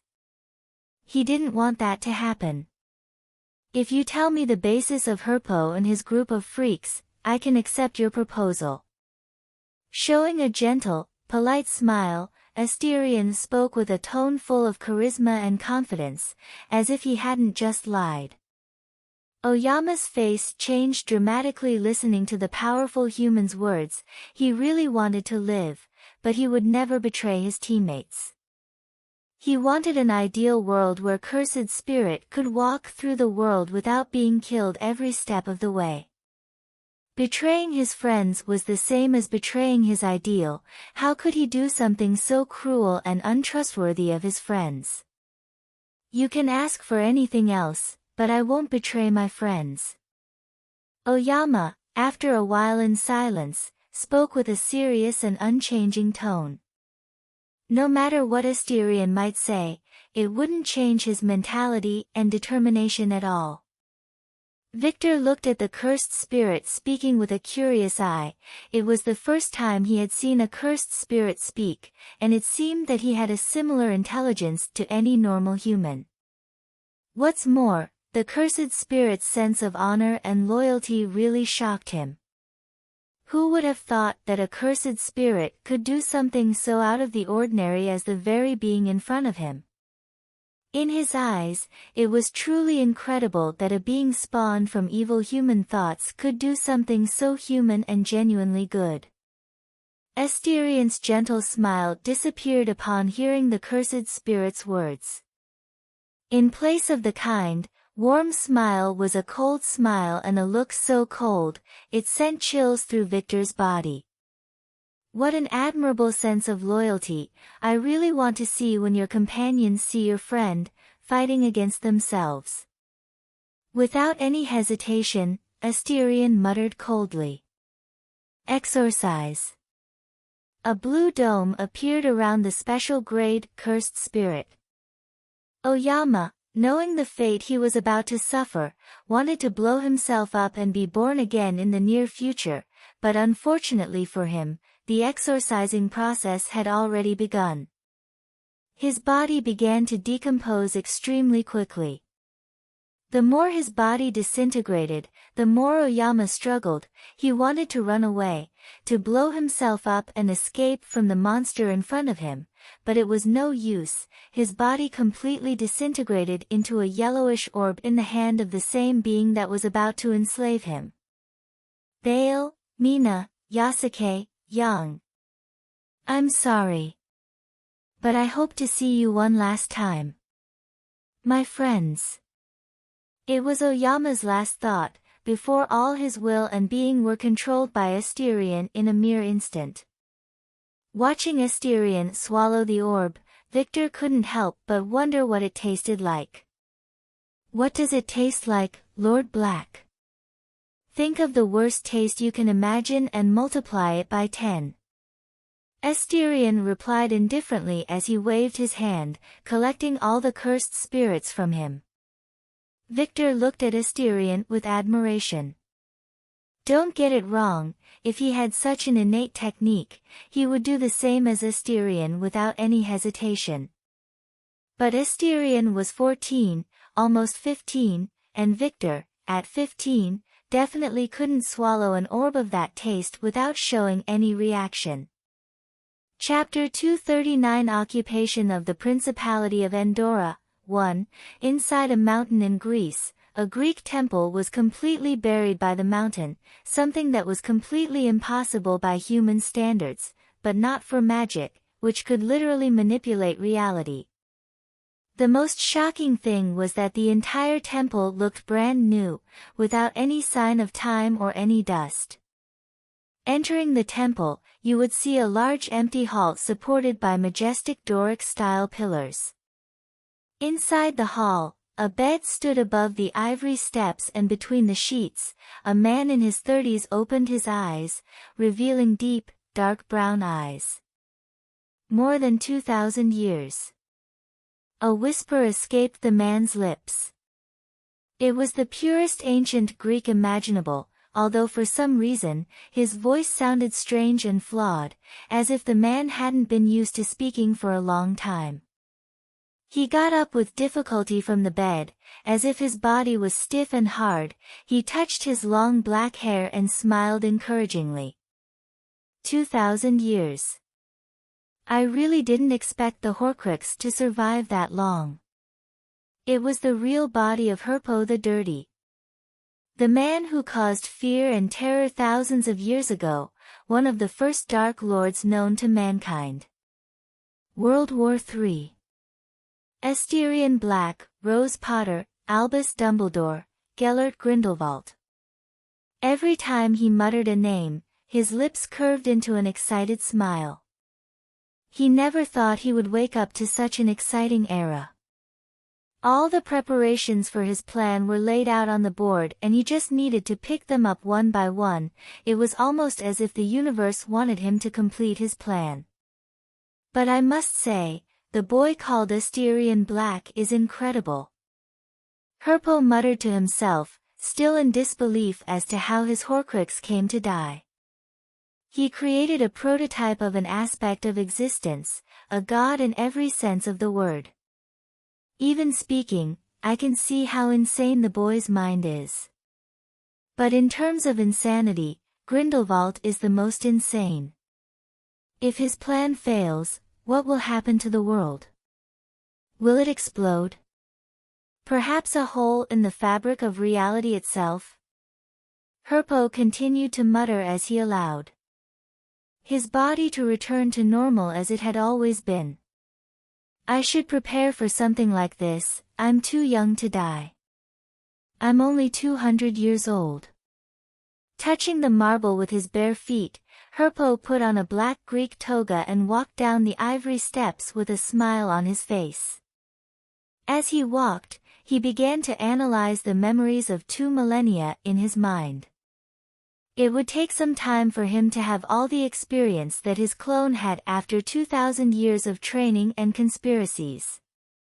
If I have my memories, Asterion must too. That feeling of making a loaf of bread with such difficulty and having someone else steal it is certainly annoying. Herpo muttered to himself. The idea of all his knowledge being stolen certainly didn't please him, but after learning of Morgan's existence, he thought the price was acceptable. Just the thought of facing that freak without preparation sent a shiver through his newly awakened body. If he was taken by surprise like his clone, Herpo had no doubt that his fate would be no different. How do you fight at short notice against something that can manipulate anything? Fortunately, there were specific memories that only the main body can know, otherwise I would have woken up with Asterion by my side. Herpo couldn't help but feel proud of his caution. He had survived the First World War with caution, now that same caution had saved him again. Lots of things to do and watch. I'm going to lock myself away for a while and get used to modernity and stuff. Now I'm like a child excited to experience the advances in magic over the millennia. Herpo said to himself with an innocent smile like that of a child. Even though he had all the memories of the clone, he still wanted to experience it for himself. After all, that was the mystical beauty of magic. Seeing the impossible happen in front of you. Principality of Andorra, Andorra la Vieja. Daphne sat down on the floor and took a quick breath. Wherever she looked there was blood on her body. Her previously blonde hair was completely bathed in blood and a few pieces of human flesh. Her face and body were the same. She stank of blood and other things she didn't want to think about. Even though it lasted just over 30 minutes, the war seemed like an eternity to her. In the future, she knew she would no longer be able to live normally as she had. The war had marked her deeply. Perhaps she would never recover her innocence again, and if there was any left in her, the war had made a point of erasing it completely. She estimated that any magical fluctuation around her could make her react extremely quickly and deadly, which would make everyday life difficult for her in the future. Daphne was exhausted, weak and desperately wanted a bath, but seeing Alastair Moody approaching, everyone including herself forced themselves to stand up and at the same time beat their chests together, getting into a continent position again. The future Lady Black looked at the Vice-General, as she and many around her, his clothes covered in blood and some human remains from the enemies he had blown up. She saw for herself how he was using his frightening innate technique to cause fear and terror in his enemies. Alastair Moody was an important piece in breaking the entire line of defense, otherwise they would still be fighting a resistance struggle at this point. At the same time, Daphne looked at her husband's cousin, Nymphadora Tonks. If anyone had killed the most, it was the purple-haired girl next to her at that moment. Few really managed to withstand more than 3 blows from the girl. Daphne swore she saw Nymphadora smile during the battle. Maybe all blacks were crazy, even if it was a black of mixed blood. Well done, Ms. Greengrass. You surprised me the most. I thought you'd piss your pants the moment you saw blood. Alastair commented, looking at Daphne with the alchemical item that resembled a human eye, although larger than one.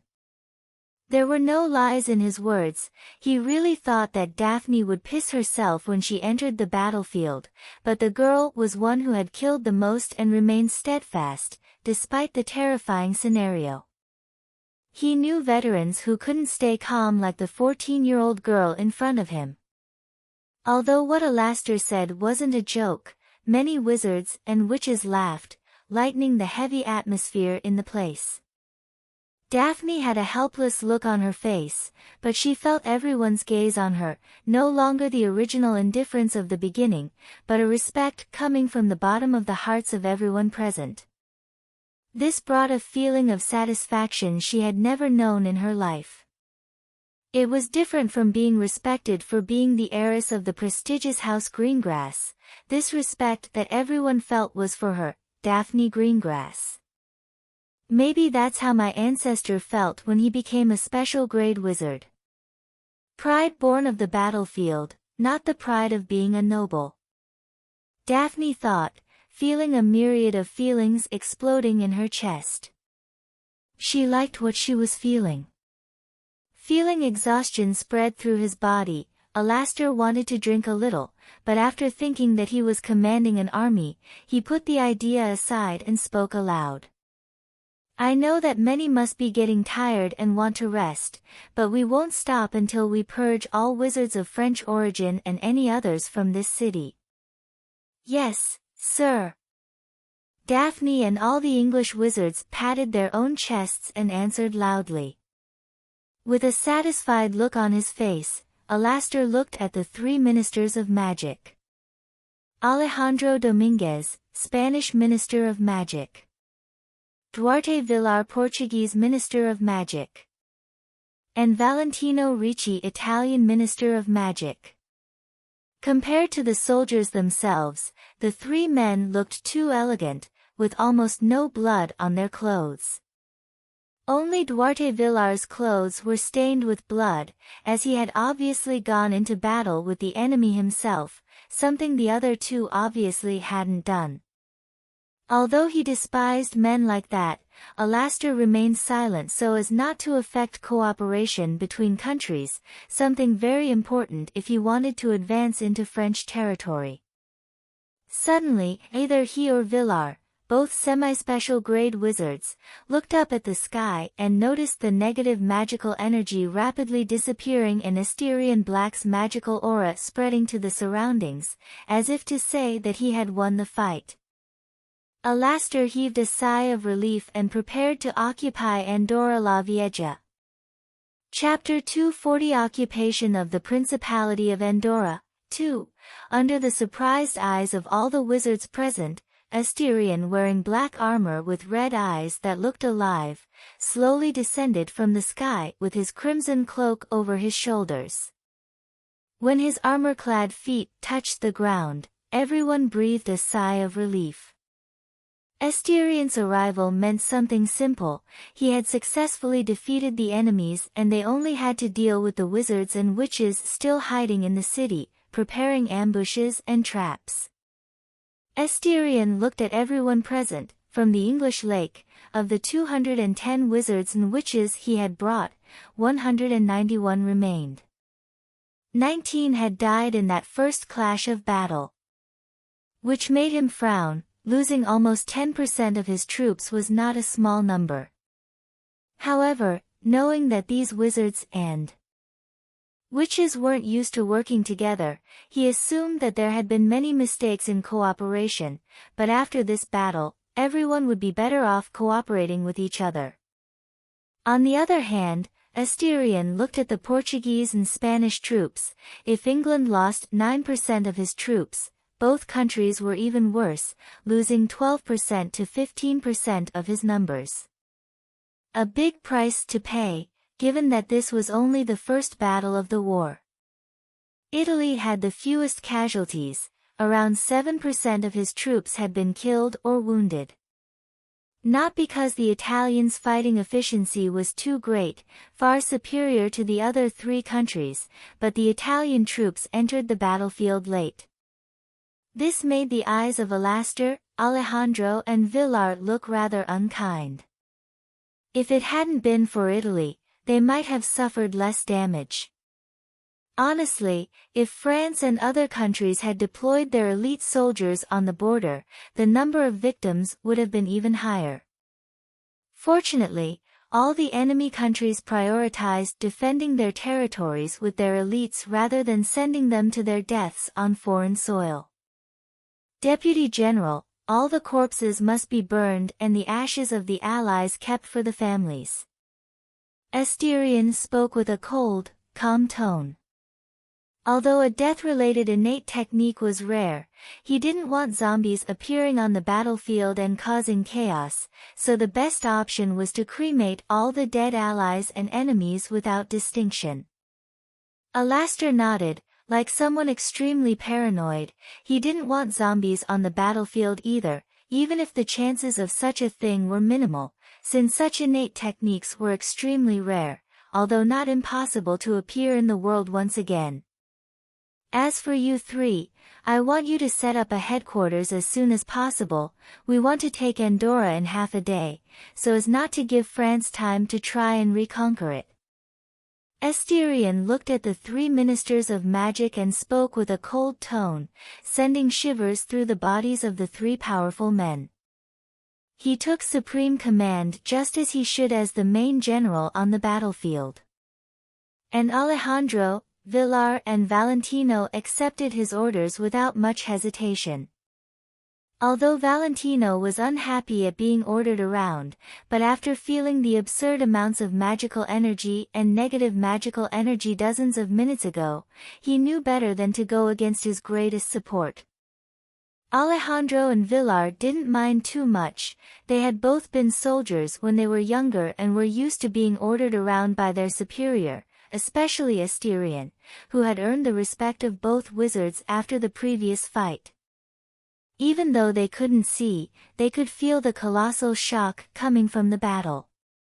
Each attack was like a nuclear bomb, causing simply incalculable damage to all the land around it. Alejandro looked at Villar and spoke. "I'll take care of the Muggle policemen and the others. I'll erect the HQ barriers while Minister of Magic Valentino will be responsible for building the HQ." Villar answered without hesitation. He was better at barriers than Asterion and he took it upon himself to build the magical barriers around the site. Valentino nodded and with his soldiers, they began to make way, destroying the houses in an orderly and calm manner while the Spanish troops took care of the Muggles on site, either relocating them or even knocking them unconscious for a while. Something the Muggle police and firemen took care of later. "Irene, burn all the corpses, keep the ashes of our allies, as for the rest, you can let them nourish the earth."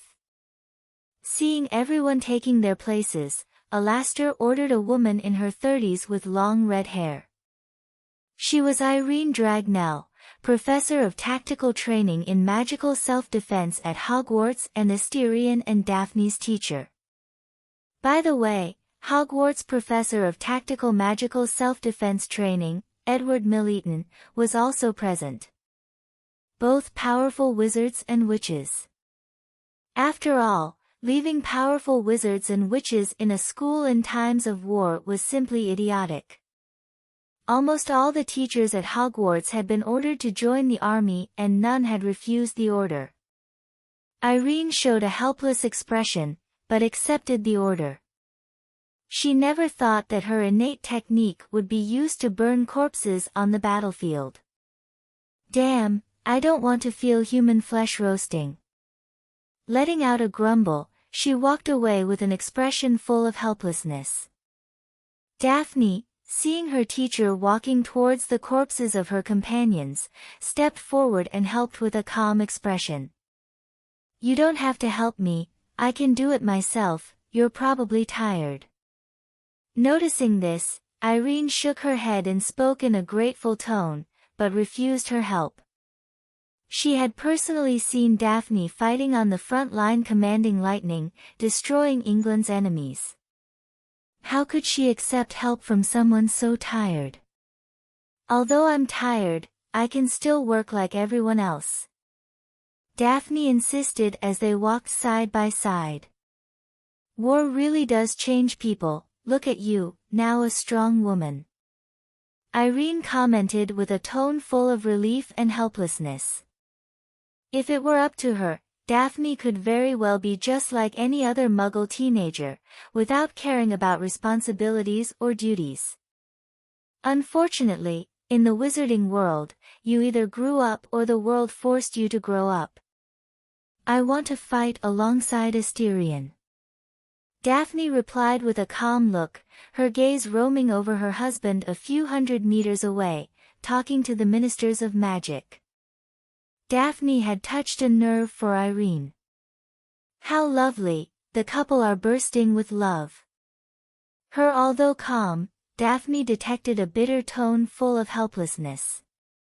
She was confused for a while, but remembering that Irene was still single, she understood the reason for her words. "Don't worry, teacher, you'll find your Prince Charming." Irene rolled her eyes at Daphne's childish words. She looked at the 14-year-old girl and commented with a feigned tone of anger. Only someone with a handsome and powerful husband can talk like that, and don't call me teacher, we're sisters in arms, call me by my name. Having said that, Irene led Daphne towards where the bodies of their companions lay on the ground, covered by simple black blankets. While Irene and Daphne cremated the bodies and stored the ashes in jars, Nymphadora and her squad scoured the city with wands in hand. There were 6 people in each squad, and Nymphadora's squad leader was Edward Milleton himself, her former teacher. We have orders to fight even in front of Muggles, don't hesitate and fight with all your might. Edward was a middle-aged man, around 40, with partly grey hair and cold grey eyes.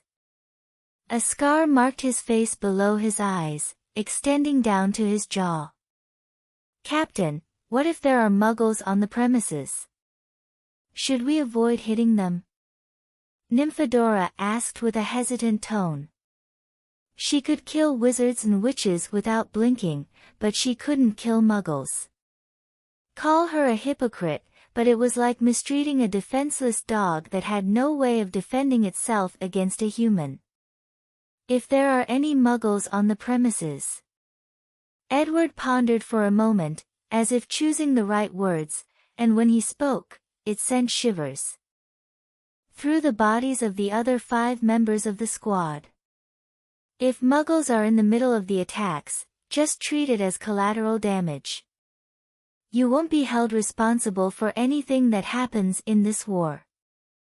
Edward's words left all 5 of them silent, shocked by the situation they found themselves in. Especially Nymphadora, who realized how cruel the war was. Laws, morals, character, and religion meant little in the face of the apex of the human race's cruelty war.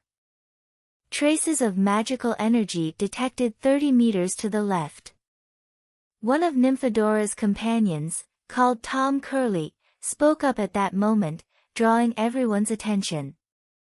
Everyone looked at the 3-story building with solemn gazes, but just when Nymphadora thought they were going to go in and kill all the wizards and witches in the building, Edward's next words chilled the blood in her body. Destroy the entire building. Everyone hesitated, but raised their wands towards the 3-story building. Nymphadora was the last, her hand trembling as she closed her eyes. Even with her eyes closed, she could feel her magic being mobilized and concentrated at the tip of her wand. Confringo. With a wave of her wand, a flame shot out from the tip of her wand towards the building. 5 other identical spells were cast just like it. Bomb! Nymphadora only heard the sound of the explosion as the 3-story building was completely destroyed in the face of the attacks of 6 veteran wizards.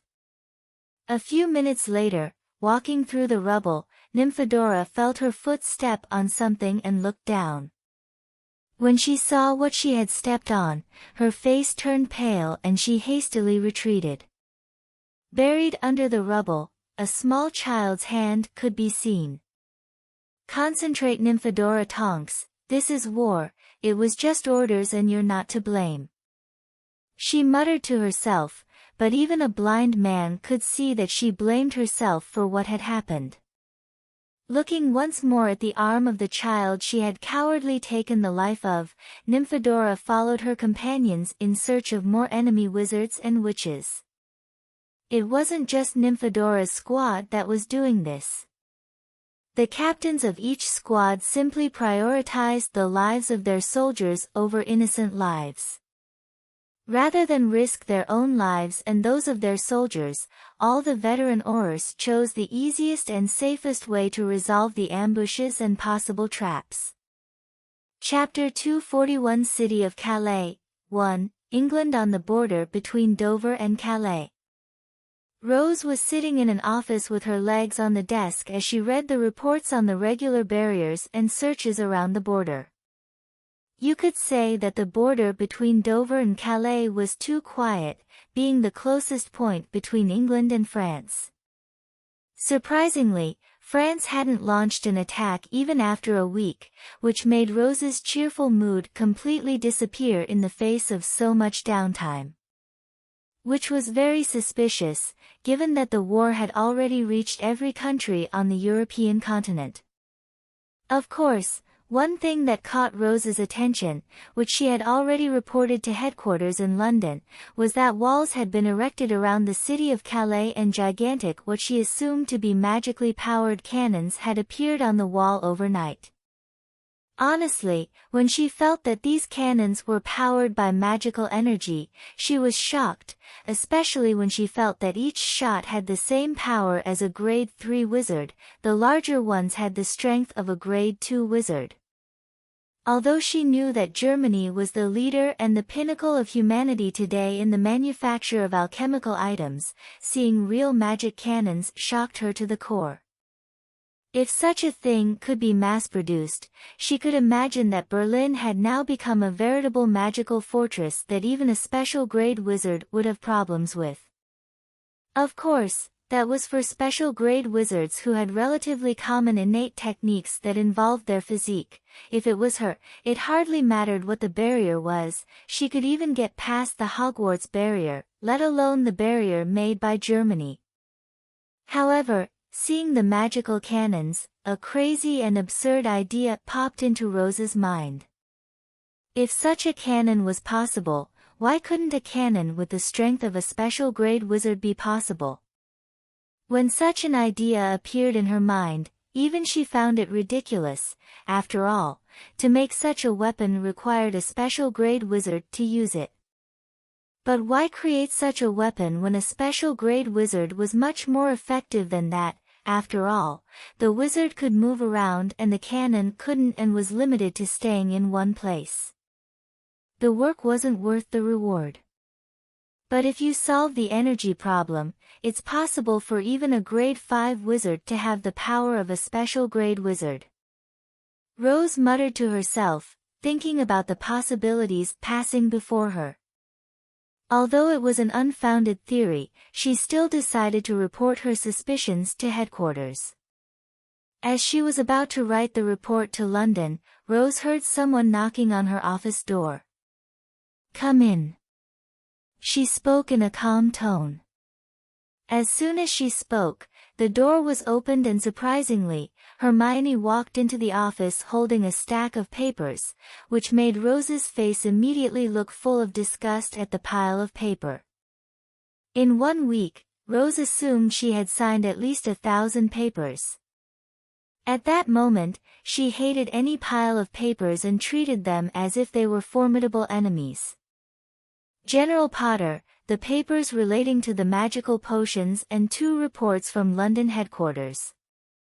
Hermione placed the pile of papers on Rose's desk and spoke with an incredibly serious and formal tone. Rose ignored Hermione's formal speech and picked up the 2 reports from London with a serious look on her face. The first was from Dumbledore warning that all of England's internal defences had been successfully erected and fortresses had been erected throughout the country. You could say that the second phase of the country's defence has been successfully completed and England can now send more troops abroad without being too worried about being invaded in a short time. The second one that caught Rose's attention was Asterion's report on the situation on the Spanish-French border. Apparently, the Allied forces have successfully taken the Principality of Andorra and are building their headquarters there. At the same time, he explained how the fight between the special grade wizards went. 2 dead, 1 enslaved, 1 subjugated and 1 escaped. Rose muttered to herself with an incredulous expression mixed with a touch of envy. Especially the death of Herpo's Horcrux brought her an enormous sense of satisfaction. She had wanted to kill that corpse-desecrating Greek mummy for a long time. Rose's mood was lifted by reading the description of the fight, and she couldn't help cursing fate for always putting Asterion in the most interesting place. However, France having hired special-grade mercenaries to fight in the war was something that took her by surprise. Rose wondered if there were any special grade mercenaries in the city as well. If there were, she would finally have a warm-up for the fighting to come. Hermione, seeing Rose's expression, quickly noticed that this was a serious matter. It wasn't often that she saw her friend showing such an expression. As for applying for the war, Hermione didn't hesitate to follow Rose, despite her parents' protests, but she couldn't leave her best friend alone, so she applied to be Rose's secretary. As Rose's secretary, she could see files that were confidential, including the death tolls that were being passed around all the time. She was shocked to learn that at least 1,000 wizards and witches had died in less than a week around the planet. Especially on the border between Russia and Ukraine and Poland, the place had become a human meat grinder, the highest number of casualties at the moment being from that place. Russian Minister of Magic Dmitry Ivanov attacked the border in full force. If it hadn't been for the arrival of reinforcements, Ukraine and Poland would have been successfully invaded by Russia. Hermione, pass on the orders, we want to test the forces in Calais. Rose said, drawing Hermione's attention, who looked at her friend in surprise. Yes, Rose had decided to attack, or rather test the waters. She wanted to know how many enemies there were in Calais so that she wouldn't be taken by surprise like Asterion had been. Are you sure? Attacking might give the wrong idea that we're going all out. It might make the other countries stand guard, especially the Netherlands. At that moment, Hermione was no longer the little girl who had just entered the wizarding world. She knew about politics and how she would get involved in it in the future. Perhaps every English wizard knew a little about politics. It was in their blood. Movements in Calais could cause troops in the Netherlands and Denmark to move too, which would stress England's eastern border. Don't worry, I won't move. We're just testing how deep the waters are in Calais. Rose reassured her friend with a charismatic smile on her face as she looked out over the city miles away with a sly grin. I won't move until there's a special grade. If there is one, be prepared not to come back alive. Rose thought as a typical villain's laugh seemed to echo in her mind. No. I'm the heroine of the story. How can there be a villain as beautiful and handsome as me? Rose muttered to herself, although she didn't have much confidence in her own words. For some reason, her fiancé's face appeared in her mind, making her lips twitch unnaturally. Maybe she's the villain. Hermione, after listening to Rose's orders, saluted and left the office with an incredibly serious expression. It was the first time that Dover HQ had attacked Calais. Hermione felt like she was back in the 100 Years' War. Calais was the starting point and would be her starting point as well as many other wizards and witches in this city now controlled entirely by wizards. Chapter 242 City of Calais 2. Looking around, Alice saw 4 squads lined up side by side, a tense atmosphere in the air. They had received orders from England's 3rd Special Grade Wizard Rose Potter. Her orders were clear: attack Calais and retreat. No one questioned the reason for these orders. The soldiers didn't need to think, just do as they were told. Alice wanted to ask why, but remained silent in the face of her comrade's silence. Then she appeared before her, Rose Potter herself. She wore a white military suit that matched her hair, and Alice held her breath for a moment as she watched her.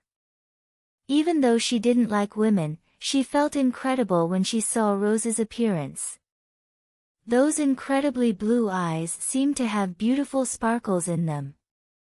She was like a fairy. Alice, knowing that Morgan Le Fay was known for her beauty, perhaps assumed that Rose had the same level of beauty. On the Spanish border with France, our troops were attacked by 5 special grade beings, 3 of them from France itself, 2 of them hired as mercenaries. Rose looked at the 4 elite troops and spoke calmly, her eyes glancing at each of them before continuing. Fortunately, Lord Black was able to successfully kill 2, subdue 2, and 1 escaped. Rose's words caused everyone present to open their eyes in complete shock. What she had said was no joke. Every one of the witches and wizards present knew how strong a special grade wizard was. They were beings that could easily change the geographical landscape. Now, 6 of these special grade beings, including Asterion Black, were fighting on the border between Spain and France. How could they not be shocked? The mission is simple. I want to know if there are any special grade mercenaries in the city of Calais. Rose spoke calmly, her normally smiling face showing a serious and slightly cold expression. Despite her age, she managed to convey a sense of calm to everyone. Alice immediately raised her arm, but remained silent, waiting for permission to speak. Permission to speak granted. Rose looked at the black-haired, blue-eyed girl with a hint of interest. What if there are special grade wizards or witches in Calais? Feeling the eyes on her, Alice suppressed the nervousness in her heart and asked with a bit of courage as she looked at one of the few truly powerful women in the wizarding world. If there is, then you can send any signals to the sky and I'll know. I won't let any of those beings hurt them. Rose replied in a determined tone, exuding a confidence that made everyone's eyes feel safe, despite the cruelty of the war that surrounded them. You have orders to leave. Rose said, and all 6 troops pounded their chests with their closed fists and shouted at the same time. Yes, ma'am. Midline horizontal ellipsis looking at the wall of giant cannons not far from her, Alice swallowed. Who would have thought that a cannon could have such power as theirs? It scared her. It was almost as if wizards and witches were no longer needed to fight wars. She assumed that modern warfare would be like that. But would it still be called war if there were no humans fighting in it? Alice looked at her captain. It was Gregory Greenriver, a veteran grade 1 wizard from a minor noble house, from the aristocracy faction in the clock tower. He was an old man, about 60 years old. His hair was completely gray, and a huge scar covered half of his face. It looked like a flame had disfigured his face. Although he was old, none of the people present questioned his strength or intelligence. He was the wizard who currently commanded all 4 elite troops. I will not repeat what General Potter has ordered. We're going to make as much noise as possible and then retreat by making waves of attacks in different parts of the city. If you feel something is wrong, don't hesitate to retreat. Your lives are more important to England. Gregory, seeing the young but talented faces, spoke with a penetrating huskiness. He didn't want these young people to take too many risks on a reconnaissance mission. Some of these young people might become grade 1 wizards, and if they were lucky, a semi-special grade wizard. The chance was small, but it wasn't non-existent, and he had learned that the most effective teaching ground was war, even if war was a cruel and indifferent teacher. Alice and the others nodded. Although Gregory was old, they respected him sincerely. They had personally seen the man fight in the recent battle between Dover and Calais, both sides throwing spells at each other, an attempt to see the levels of the people defending the place. Seeing everyone's expressions calm and serious, Gregory nodded in satisfaction.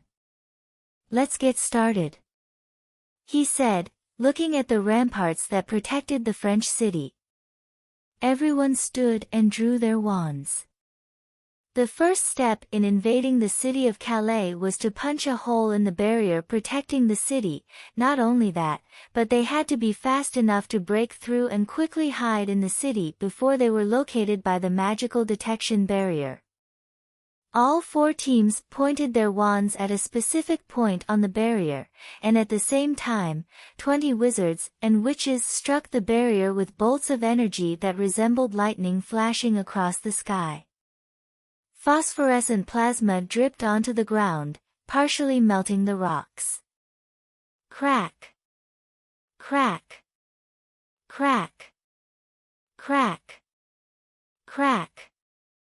More and more cracks appeared in the spherical space, making the transparent barrier vaguely visible.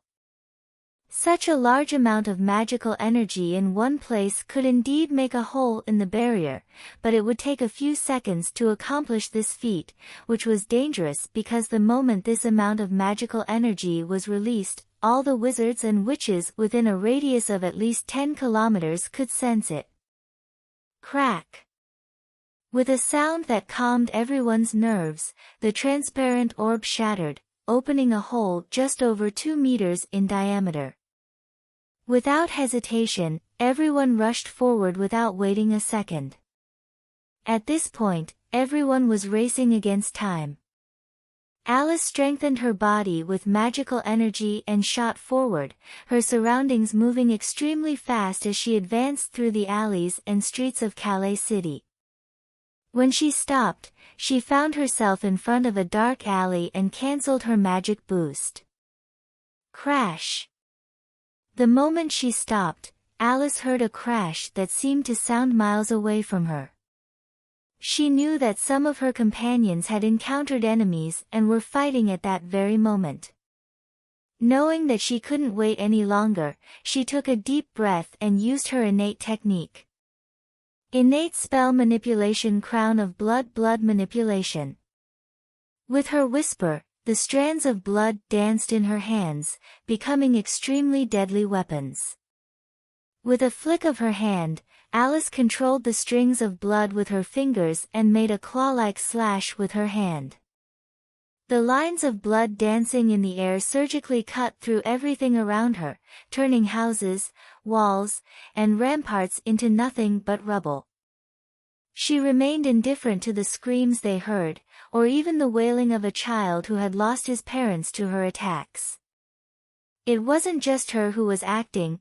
Gregory on top of a building moved just as quickly, his hands coming together to form a hand seal. Drops of clay began to float around him. Innate spell manipulation clay golems.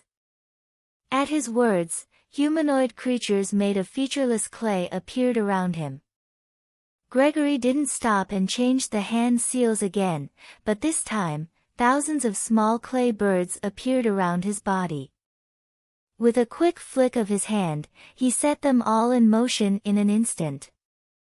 The golems and clay birds ran and flew everywhere extremely quickly, and when they came in contact with something surprising happened. Boom!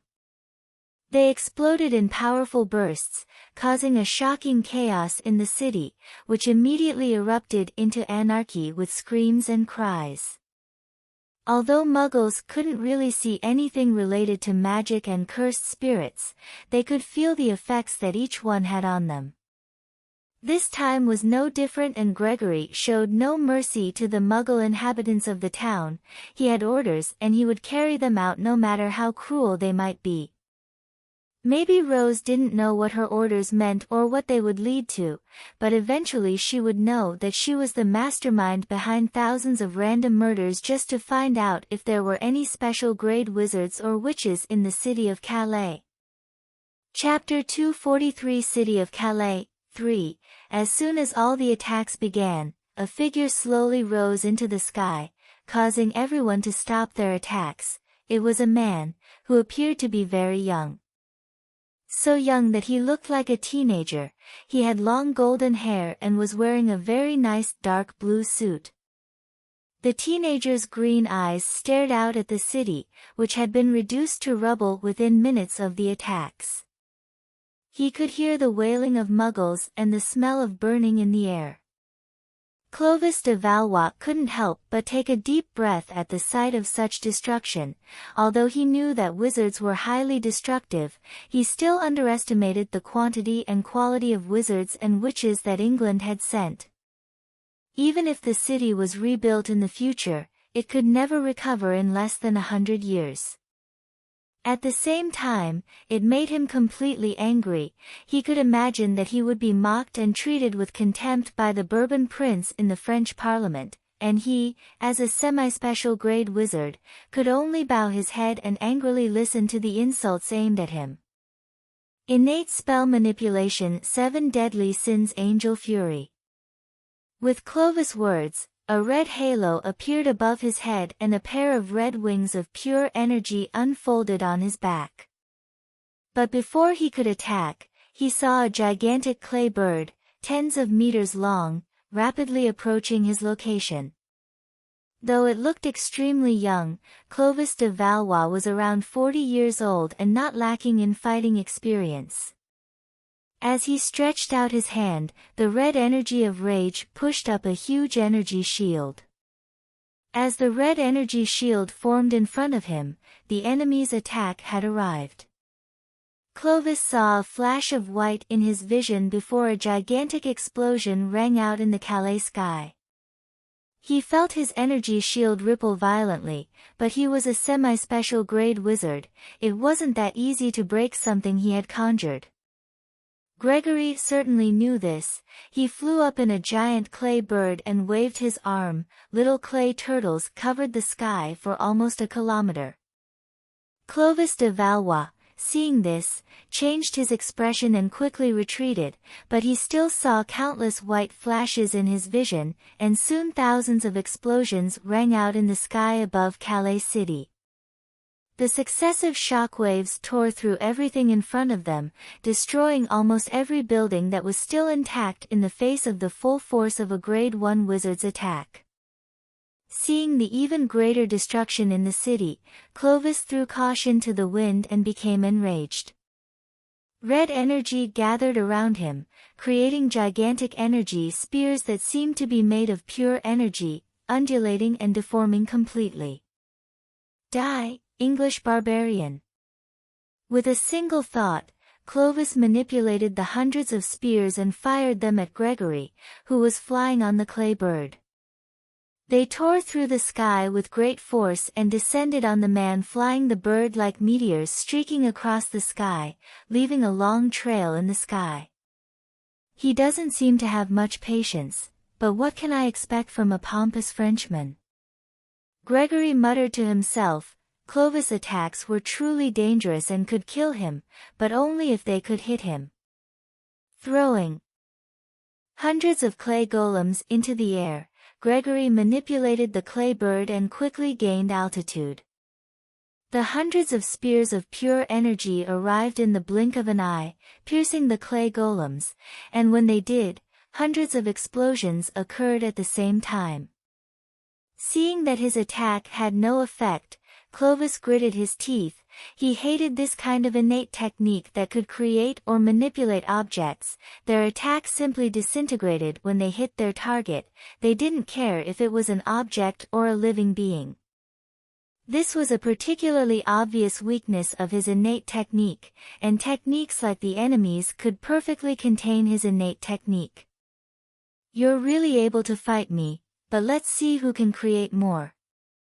Clovis spoke, manifesting endless spears of energy around him, the numbers starting in the thousands but quickly reaching tens of thousands of spears. Gregory could indeed supply him, but only if he could create enough clay puppets. Realizing this, Gregory remained calm, but just as he was about to counterattack with his domain expansion, he felt a huge danger coming from behind him. Using all his experience and reflexes trained between life and death, he forced his body to the side as he saw a sword slicing his clay bird in half, causing a huge explosion in the sky. Clovis' face turned completely grim as he saw the figure in the air. Had Asterion been present, he might have recognized the Bourbon prince. Philip de Bourbon looked at the completely destroyed city of Calais and couldn't help but feel a headache. He looked at his former rival and couldn't hide the contempt in his eyes. He had never thought that Clovis would be so incompetent as to be unable to successfully defend a city as small and important as Calais.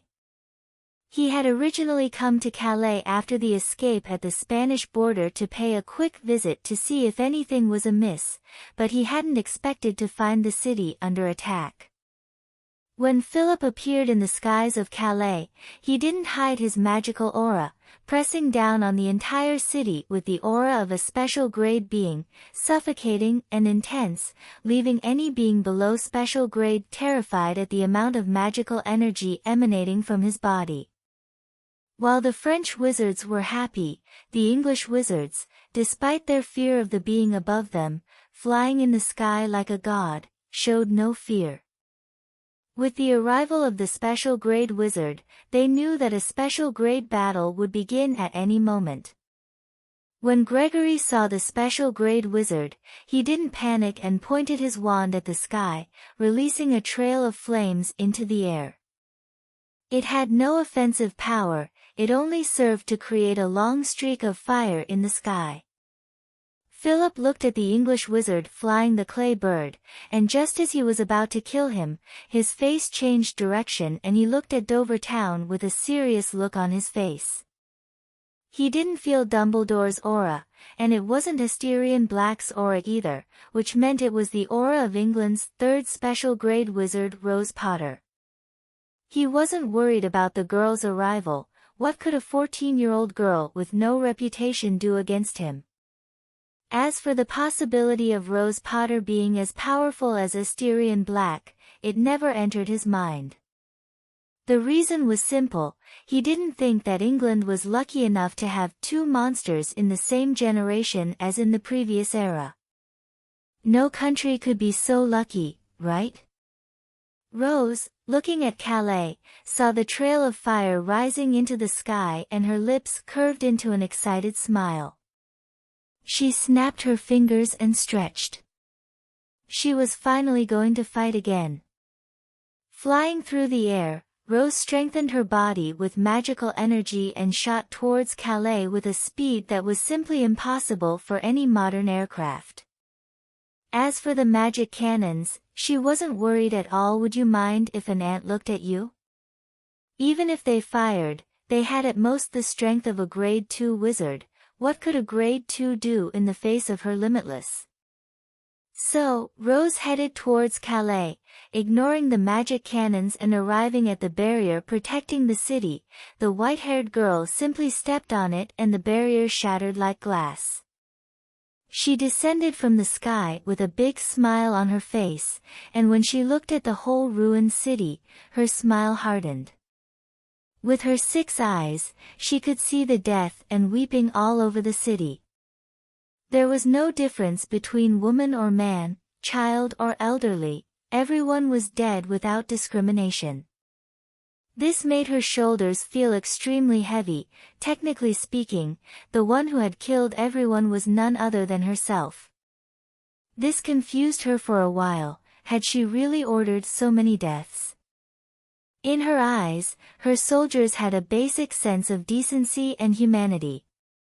But looking at the state of the city, there was definitely no humanity in their actions, not even mercy for the weak and mortal like the Muggles without magic. Taking a deep breath, Rose decided to put this matter aside for the time being and focused all her attention on the special grade wizard flying through the air. He looked at her with a condescending look full of superiority. From the look on his face, she knew that it was the same special grade wizard who had fled during the battle with her lovely fiancé. This made her mood slightly irritated. Philip's look was extremely insulting to her. What did Philip's actions mean to her? Pure contempt and total disregard for her, as if she were a little wizard who had just started her studies in the wizarding world. I'm going to relax now and you're going to be my punching bag for a while. Feel honored, French worm. Rose spoke, releasing a huge magical aura that completely covered Philip's magical aura. The French prince felt like cursing God for being so insolent in choosing his chosen ones. How in God's name could England have two such young freaks? Chapter 244 City of Calais. 4. Don't be afraid, I'm a kind man, very kind.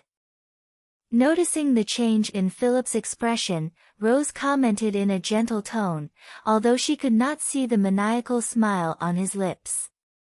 She was someone who could control herself perfectly, given her overwhelming power. But that limiter disappeared as she fought. It was as if her brain was releasing a huge amount of endorphins, dopamine and serotonin into her bloodstream. Frankly, the feeling was exhilarating, to the point where she was increasingly looking forward to a fight where she could use her powers without any qualms. Gently. If it weren't for the mad smile on the girl's lips, Philip might actually believe it. After all, Rose's appearance showed nothing but beauty and elegance. Unfortunately, the smile on her face would make anyone uncomfortable, no matter how beautiful Rose was. Drawing his sword, Philip wanted to end the fight quickly and retreated quickly, not that he was a coward, but they were only a few dozen kilometers from England and there was a monster he definitely didn't want to face. Albus Dumbledore, the most powerful man in the world. As the fight began, he had no doubt that the man would quickly arrive to support the extremely talented young woman in front of him. Perhaps sensing his intention, Rose rolled up the sleeves of her white military uniform and spoke casually. If you're thinking of running away, I have the bad news that you can't escape. I've sealed off all space within a few kilometers, which means Apertar won't work. The white-haired girl's words made Philip's expression change drastically. He looked around, but instead of seeing, he felt with his special wizard senses. As Rose had said, there was a large cage surrounding the entire city, like a great dome. This shocked Philip. He hadn't noticed anything. Not even a hint of magical energy. Which was shocking, considering how sensitive his senses were. Even the slightest magical energy could be detected miles away, especially at such close range and with him inside the dome. If I defeat you, this dome will disappear. As a special grade wizard with decades of experience, Philip calmed down quickly as he drew his sword. That's the spirit I want to see in you. Rose commented with a smile. What would be the fun of fighting if Philip just ran away? She didn't want to play cat and mouse, she wanted to kill a lion with a bloody bazooka. Arrogance. I can use that. Philip thought as he analyzed his enemy. Rose's arrogance was no surprise to him. If he had that strength at 14, he would be even more arrogant than Rose herself. In an instant, Philip moved and huge thorns emerged from the ground and moved through the air towards Rose. They were like giant pillars, darkening the sky. Whoever was fighting at that moment stepped back as they saw the apocalyptic battle unfolding before them. Rose didn't move, allowing herself to be attacked as she analyzed the enemy. She knew all the special grade wizards and witches, at least the ones who were public figures, and Philip Bourbon was a public figure. And like any important figure in the wizarding world, his information was on the desks of every powerful wizard in the world. She knew the House of Bourbon's innate technique, planetary manipulation. The inherited technique was simple and easy to understand. One could manipulate the earth as one wished. It was a very annoying ability for others. After all, there was earth wherever one stepped. Unfortunately for Philip, this was not the case with Rose. Before his shocked eyes, all the thorns he had manipulated had stopped and were no longer able to advance towards the girl, as if they had stopped in time, or rather were unable to reach their target. The Potter House. Philip quickly recalled the information about the Potter house and couldn't help but take a deep breath. This damn technique was always able to provide him with information. Attack from a distance. Boundless would stop his attacks. Attack at close range. His attacks would also be stopped by the infinite distance between them.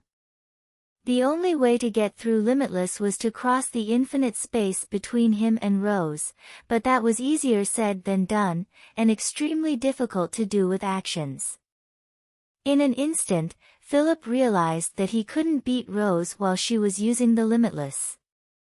His only chance was to force her innate technique to cancel itself, and there was only one way to cancel someone else's innate technique. Sheathing his sword again, Philip laced his fingers together and spoke in an instant. Domain expansion, primordial world creation. Rose, of course, saw what Philip was doing and didn't stop either. She still remembered Asterion's words about domain expansion. Before the physical body, we are mere mortals, incapable of withstanding such a large amount of magical energy. Therefore, even you would be shattered in the face of the brutality of a domain expansion. Domain expansion, unlimited void. In an instant, black barriers rose around both of them, they both imbibed their respective innate techniques, and the purest ripping of the fabric of reality took place. A long black corridor formed around Rose, then purple rays tore through space at extreme speed as a gigantic inhuman eye rose into the sky. Rose's domain expansion was similar to Asterion's, but instead of driving the enemy mad with vast amounts of negative emotion, Rose drove people mad by pumping endless amounts of useless information into the enemy's brain. Philip's domain extension unfolded behind him like a huge piece of stone floating in space, ancient and primordial. Yet it was elastic and extremely heavy, as if its own weight were sinking into the fabric of time and space. Boom! As the two realms collided, an explosion dwarfing any atomic bomb appeared in the sky of the city of Calais. All the wizards and witches present lifted their heads and stared in horror at the explosion, which would easily sweep away a gigantic city. Alice looked at them and wondered if these were really powers that humans should have.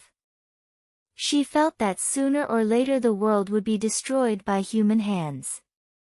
It wasn't an exaggerated worry, because mankind really was killing its own planet, and not just today. But things weren't going as well as Alice had hoped. Crack! Philip watched in horror and fear as his domain expansion shattered in front of him, fragments ripping through him as the enemy's domain expansion enveloped his body in an instant. Never in his life had Philip expected to be defeated in a domain expansion match by a child barely 15 years old. It was completely insane that a 14-year-old girl could have a more refined domain expansion than he, a man of almost 80. Still, reality hit him in the stomach, letting him know that he had lost the confrontation. He was dead, of that he had no doubt. As his own domain expansion passed him by, Philip remembered his life and how much he wished he could have kissed his daughter on the forehead and said goodbye with more emotion. Rose watched the special grade wizard's crazed gaze with extreme irritation. She wanted to fight hand to hand, but because of this man she couldn't, and she felt extremely dissatisfied. She hadn't wanted to use her domain expansion because she knew how good she was at controlling and refining magical energy. Even Asterion was no match for her in that respect. If it hadn't been for a 2,000-year-old aberration like Herpo the Dirty, he might well have been one of the strongest beings on the planet.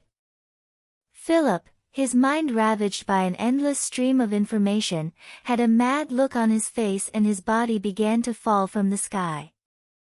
Everyone watched in utter shock as the body of the French special grade wizard fell to the ground with a thud. The epic and incredible battle that everyone had been waiting for lasted only a moment before ending in an anticlimax for all the spectators. Clovis de Valois gulped as he saw Philip's body on the ground, horror on his face as he watched the mad expression on the special grade wizard's face. Run! Run! Run! Run! Run! Clovis didn't hesitate and fled, abandoning the city and his soldiers. What did it matter in the face of his own life? He couldn't die, he hadn't reached the special grade yet, he had a lot to do and he didn't want to die. But his hope was extinguished in the next second when Rose Potter appeared before him. I can do anything. You want information? I can give it to you. Clovis spoke quickly, his expression full of panic and terror. He didn't notice the increasingly cold look in Rose's eyes. If there was one thing she hated, it was traitors. Die. Rose said in a cold voice as she grabbed Clovis' head and ripped it from his body in a brutal manner that would have made a scorpion from Mortal Kombat proud. Chapter 245 The Grindelwald Plan 1. Throwing Clovis' head and spine casually to the ground, Rose walked over to Philip. The man was alive, even though he had fallen from a height unimaginable to any human. Of course, the height didn't matter, what killed the person was an abrupt stop in acceleration, more specifically, the ground causing that abrupt stop in acceleration. Philip had none of the composed, elegant appearance of before, saliva dripped from his mouth in large quantities while his eyes were fixed in one place. Rose looked at the first victim of her domain expansion and couldn't help but cluck her tongue in admiration. Although she knew what would happen to the targets of the domain expansion, she found that she still underestimated the infinite amount of information that could be put into someone's mind in just a moment. From what she saw, Philip had no chance of recovery.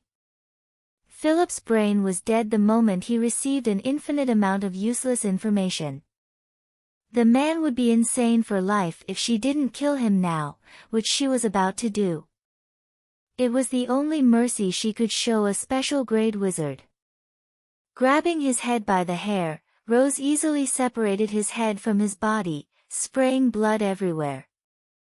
If it hadn't been for Limitless, her white clothes would have been stained with blood from head to toe. I still want a hand-to-hand fight, it's no fun fighting with my innate technique. Rose muttered to herself as she casually tossed her head next to Clovis. Looking at the ruined city, Rose couldn't help but wonder why she hadn't attacked earlier. If she'd known it would be so easy, she would have started the invasion of the Francis a week earlier. However, it wasn't that Calais defense was weak, but that Rose was very powerful. No wizard below special grade would have the courage to face those cannons on the city walls. Mosquito bites were painful but insignificant, but 100 or 1,000 was another story. At the same time, for squads of elite mages was not something that a barrier covering an entire city could withstand. After all, the bigger the barrier, the more expensive it was to maintain, and even France, a rich and powerful country, could not build large and powerful barriers at the same time. Although the borders were important, the city of Paris was the center of the country, and the most powerful barrier surrounded the city, making it very difficult to invade. Perhaps because the French cared so much about Paris, there was a saying that Paris was France, but France was not Paris. This shows how important the city was in the hearts of the French. Rose looked at the ruined city and spoke, her voice reaching every wizard and witch in the city at that moment. The special grade wizard was killed by me. According to orders from London, all French wizards and witches and enemies are to be killed without exception. Anyone who returns without taking a single life can expect to pass through the corridor of humiliation. Rose's words lifted the spirits of all the English wizards. Their morale couldn't have been higher at this moment. A special grade wizard had fallen today, and they had witnessed the fall of one of the 33 special grade wizards in the world. While the English were in an extremely high spirits, the same couldn't be said for the French troops in Calais city, all of whom were completely silent, still unable to believe that the country's only special grade wizard had fallen before them. When Rose's voice sounded, they finally recovered from the shock of Philip's death and quickly fled without hesitation. Now that Calais had fallen in an even more brutal manner than Edward III, who achieved the surrender of the city and started the 100 Years' War, the French troops scattered like birds and were hunted down as such. Now that Calais has fallen, both fronts must advance on Paris, surrounding the city on both sides. But the French coalition would not allow this. Organization must start moving now that we're winning with a big advantage. Looking at the ruined city, Rose muttered to herself, her eyes growing brighter and brighter. It wasn't hard to know that things were going to get even more chaotic, especially on Europe's eastern border, where Russia was facing the enemy countries with all its might. We have to speed things up. The British Treasury can't sustain a long war. We have to end this war in less than a year. Rose spoke, but there was less confidence in her tone. Although Rose was confident that they would win in the end, she herself knew that a year was too short a time. They could defeat France in a year, but the other countries were another matter. Unfortunately, the longer this war lasted, the more damage it would do to England and the countries connected to it. Especially in terms of deaths, no country wanted its wizards to die too often. What would happen after the war? Who would fight against the cursed spirits? Who would fight to maintain the most basic order and give the land some time to recover and to nurture the soil so that new talents would have time to grow? Rose discovered that the war was much more complex than she'd imagined. It wasn't just two armies fighting, but the aftermath as well. She took a deep breath, forced herself to calm down, and waited in silence as she calmly and coolly watched her troops hunt down the French birds. At the same time, she observed possible talents she could use while Rose struggled with the chaos of her own thoughts and the consequences of her actions. Out in the North Sea, a white yacht made its way through the turbulent and stormy waves. Surprisingly, at the bow of the yacht, an old man in a simple dark suit seemed completely still, even as the yacht rocked from side to side. The man's silver eyes resembled two pale silver moons. He looked like a kind and warm old man, of course, if you didn't know his true identity. Gellert Grindelwald, a Dark Lord and one of the reasons for the Third Wizarding World War. My master, the Sephiroth are responding to something. Vinda Rosier, matriarch of the House of Rosier in France, approached Grindelwald and responded in an extremely respectful tone. The Sephiroth were physical manifestations of the ley lines, small crystallized crystals of the purest ley line magic. It was not yet known how many years it took for a ley line to create a Sephiroth, but it was estimated to be hundreds of thousands of years. Grindelwald's lips curved into a smile as he listened to the words of his loyal subordinate. We've finally found it. Aurelius. He spoke in a soft tone, and not even the deafening thunder could drown out his voice. Aurelius, who always followed his master, remained silent, waiting for the Dark Lord's words. Send the invitations to our future guests, we'll let them witness our pure world. Grindelwald spoke, gazing at the waves of more than 9 meters that, though terrifying, didn't even stir any emotion in his heart. As if they were something trivial and unworthy of his second glance. Yes, my master. Aurelius bowed and walked away, leaving Vinda and Grindelwald alone. At the same time, An infinite thrill bubbled up in his chest. His destiny was about to be realized. How could he not be happy? Decades of hard work would finally pay off. A pure world. Turning to Vinda, the first acolyte he had recruited, Grindelwald asked in a kind and warm tone. I sense your concern. What ails you, my dear acolyte? I'm afraid I'll fail and the master will die. Vinda didn't hesitate to speak her own thoughts, her green eyes staring at the man with a veiled worry on her face. I will not fail, Vinda. Grindelwald gave his companion a confident smile and continued. Even if I do fail, someone else will take my place, and you will have a new master. One more ambitious and madder than I. Yes, in Grindelwald's eyes, Asterion's plans were pure madness, even more so than what he was about to do. The idea of creating a god was too insane, it was the ultimate blasphemy. But that was why Grindelwald wanted Asterion to succeed him if anything went wrong with his plan. Only someone so determined was capable of taking his organization forward. Suddenly, Grindelwald's eyes looked north and his lips parted in a most terrifying smile, a mad, obsessive look shining in his eyes. In his eyes, he could see an enormous barrier covering a large area, large enough to be called a continent. Grindelwald murmured, smelling the scent of flowers in the air of this dark and stormy sea. The Promised Island of Avalon. Chapter 246 The Grindelwald Plan, 2, Principality of Andorra, Andorra la Vieja. Asterion looked at the letter on his desk and couldn't help wondering what it meant. There were two outcomes to Grindelwald's plan. The failure of the plan, which would probably result in the death of every living thing on the planet without exception. The success of the plan, which would probably result in something great. But it would make Asterion's plan obsolete and meaningless, although it would probably affect his innate technique. Asterion wasn't worried about that. As long as there was magical negative energy, he could create cursed spirits even if they disappeared from the planet. If the magical energy didn't exist, Asterion would transfer the Slytherin House innate technique into the Black House innate technique.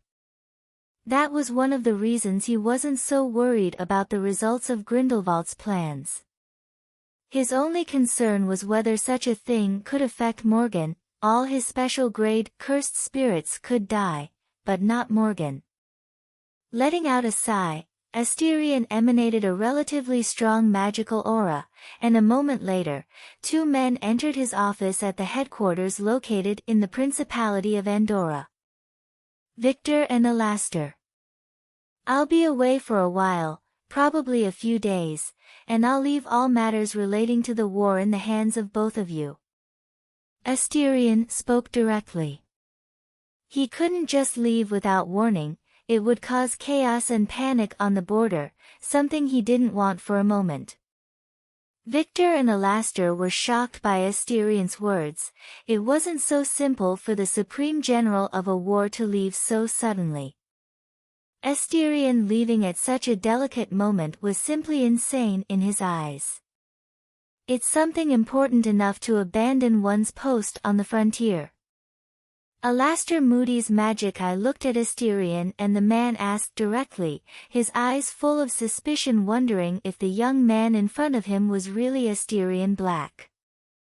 Asterion rolled his eyes at the man's blatant suspicion, but could recognize that his decision was almost crazy in the eyes of most people. However, he couldn't just stand by and not watch the probably most important event of the 21st century, which would be recorded in the annals of human history as one of the most arrogant symbols humanity could make. Yes, I'm going away for a few days. I'll leave two special grade cursed spirits with you too. Asterion replied with a calm, unquestioning tone. Two special grade cursed spirits not only for border security, but also to keep an eye on Alastair and Victor. If there was one thing that Asterion understood very early on, it was that betrayal always came from the person least expected, so it hurt the most, not only emotionally, but also physically and even financially. "Yes, my lord." Alastair and Moody spoke at the same time. They both looked at each other and saw the confusion in each other's eyes. Asterion's decision to leave really was shocking news for them. They both really wanted to know what could make Asterion leave the French border at such an important time. Looking at the two of them, Asterion shook his head and didn't plan to say anything about Grindelwald's plan. The fewer people who knew about such madness, the better. He didn't want anyone crazy enough to try and cause a fuss at such a delicate and dangerous time. Rising from his chair, Asterion walked out under the eyes of the two veteran wizards. It wasn't just Asterion who had earned Grindelwald's invitation, powerful men and women had received the same invitation, all with only one destination. The promised Isle of Avalon. Merlin's Utopia. The residence of the Lady of the Lake, a wizard goddess born in Britain. Asterion muttered to himself as he observed the huge black dome, now visible to any wizard or witch. It was as big as a continent and could easily encompass exotic and different landscapes. The site was very close to England, making Asterion wonder why Merlin had managed to hide such a large place for so long. Asterion looked around and noticed magical auras arriving all the time. The weakest were semi-special grade and the strongest were all special grade. From what he was sensing, there were at least 12 special grade wizards and witches in the place. Patriarch Black had to admit, he had underestimated Grindelwald's influence, the man being able to summon so many powerful people to witness something so crazy was simply shocking to the point where he wondered how many of these men and women had some relationship with the Dark Lord in the shadows. Remembering that he could succeed Grindelwald, Asterion licked his slightly parched lips at that moment. He really felt like accepting being Grindelwald's heir without any hesitation. Shaking his head, Asterion pushed these thoughts to the back of his mind and took a step forward, entering the gigantic black barrier. Asterion felt like he was passing through a wet film and before he knew it, a strong scent of flowers hit him in the face, making him open his eyes and be surprised by the landscape before him. Before him was a huge sea of flowers, blue and red, swaying in the gentle breeze of the wind. In addition to the breathtakingly beautiful scene, Asterion noticed that the whole environment seemed conducive to magic. In this place, any magic would have double, even triple the result. For someone like Asterion and Rose, it was like a fish entering the sea, making his body feel very relaxed at that moment. Suddenly, Asterion felt a gaze fall on him and he looked down. Not far from him, hiding behind a flower, a pair of adorable blue eyes stared at him with extreme terror. With a wave of Patriarch Black's hand, the creature appeared in front of Asterion and he held the creature with a curious look reflecting in his eyes. "Don't eat me."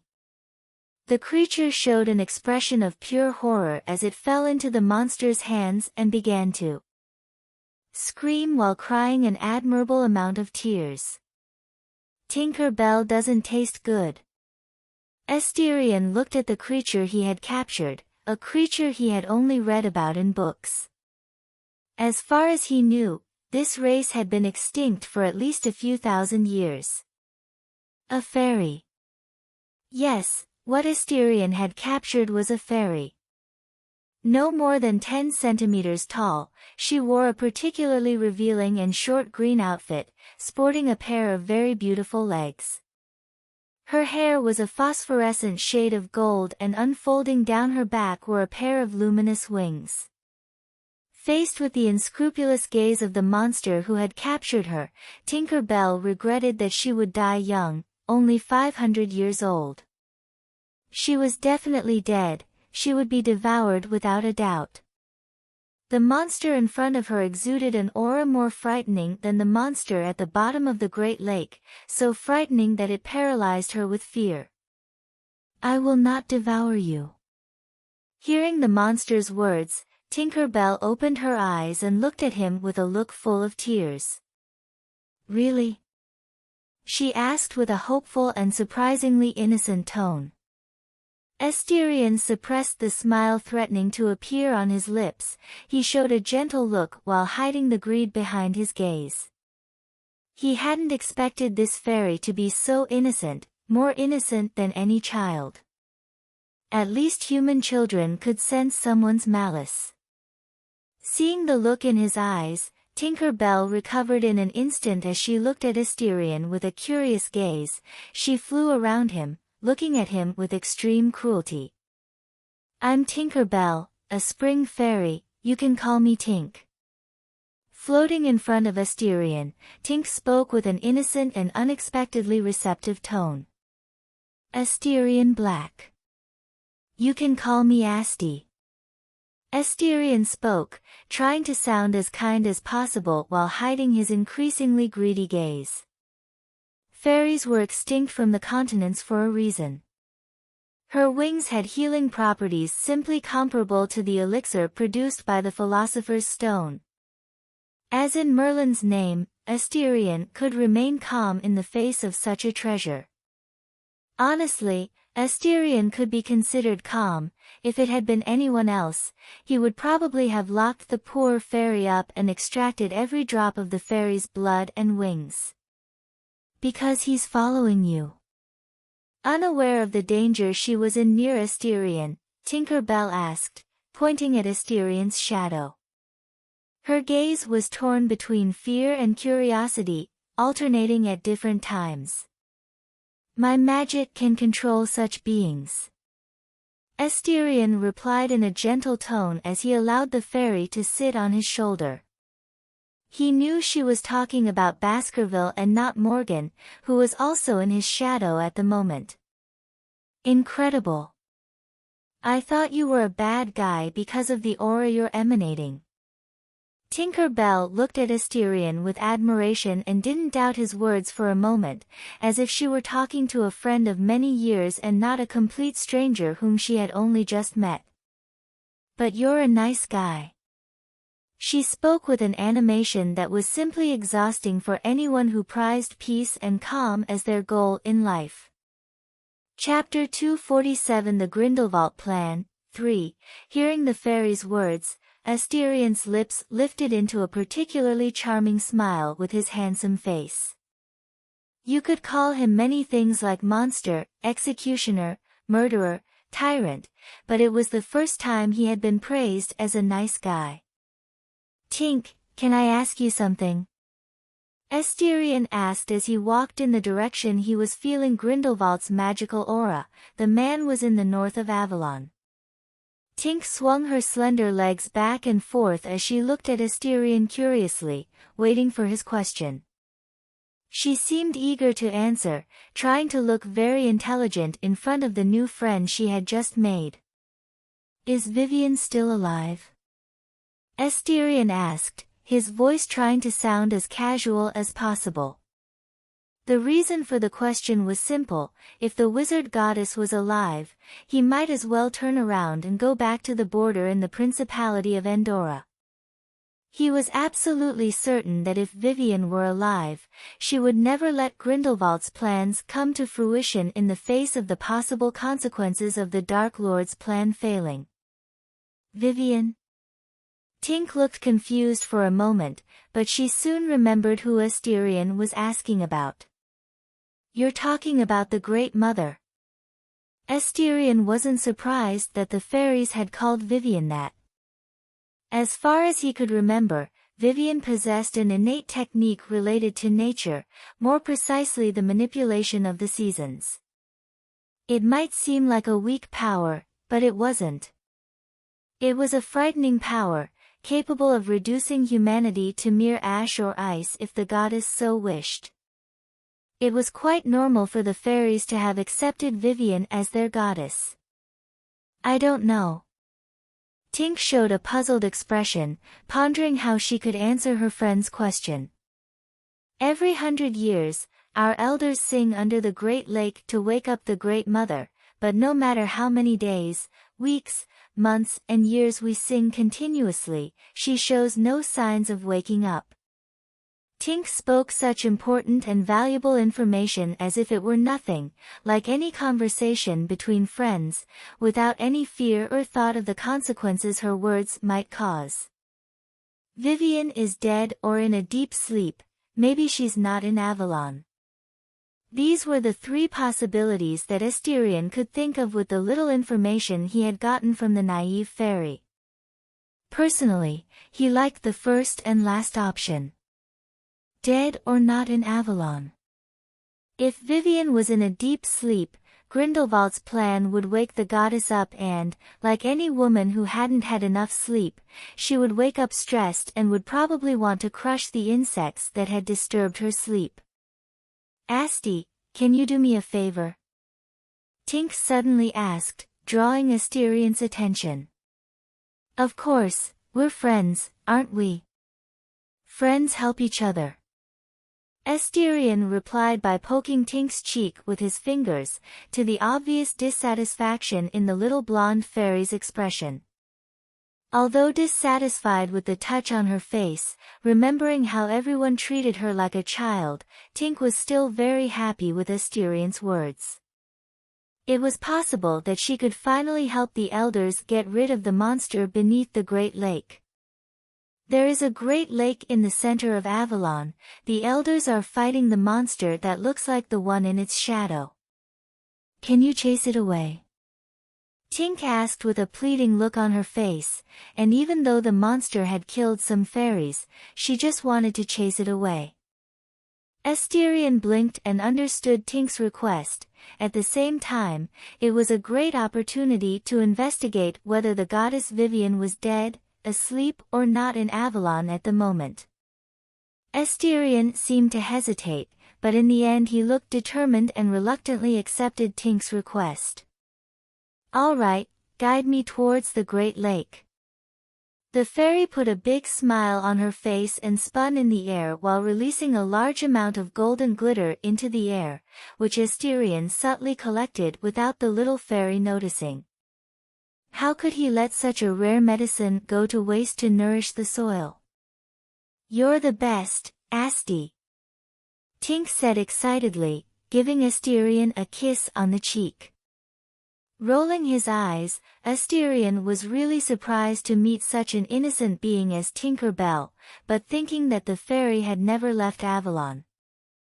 It was quite normal for her to be so innocent and helpless, trusting a person who had just happened along. Asterion, under Tink's guidance, changed direction and headed south instead of north, where Grindelwald was located. He had plenty of time before Grindelwald's plan began, so he wasn't in a hurry and flew over Avalon calmly enjoying the scenery. With Tink sitting on his shoulder, Asterion gradually got a clear picture of Avalon.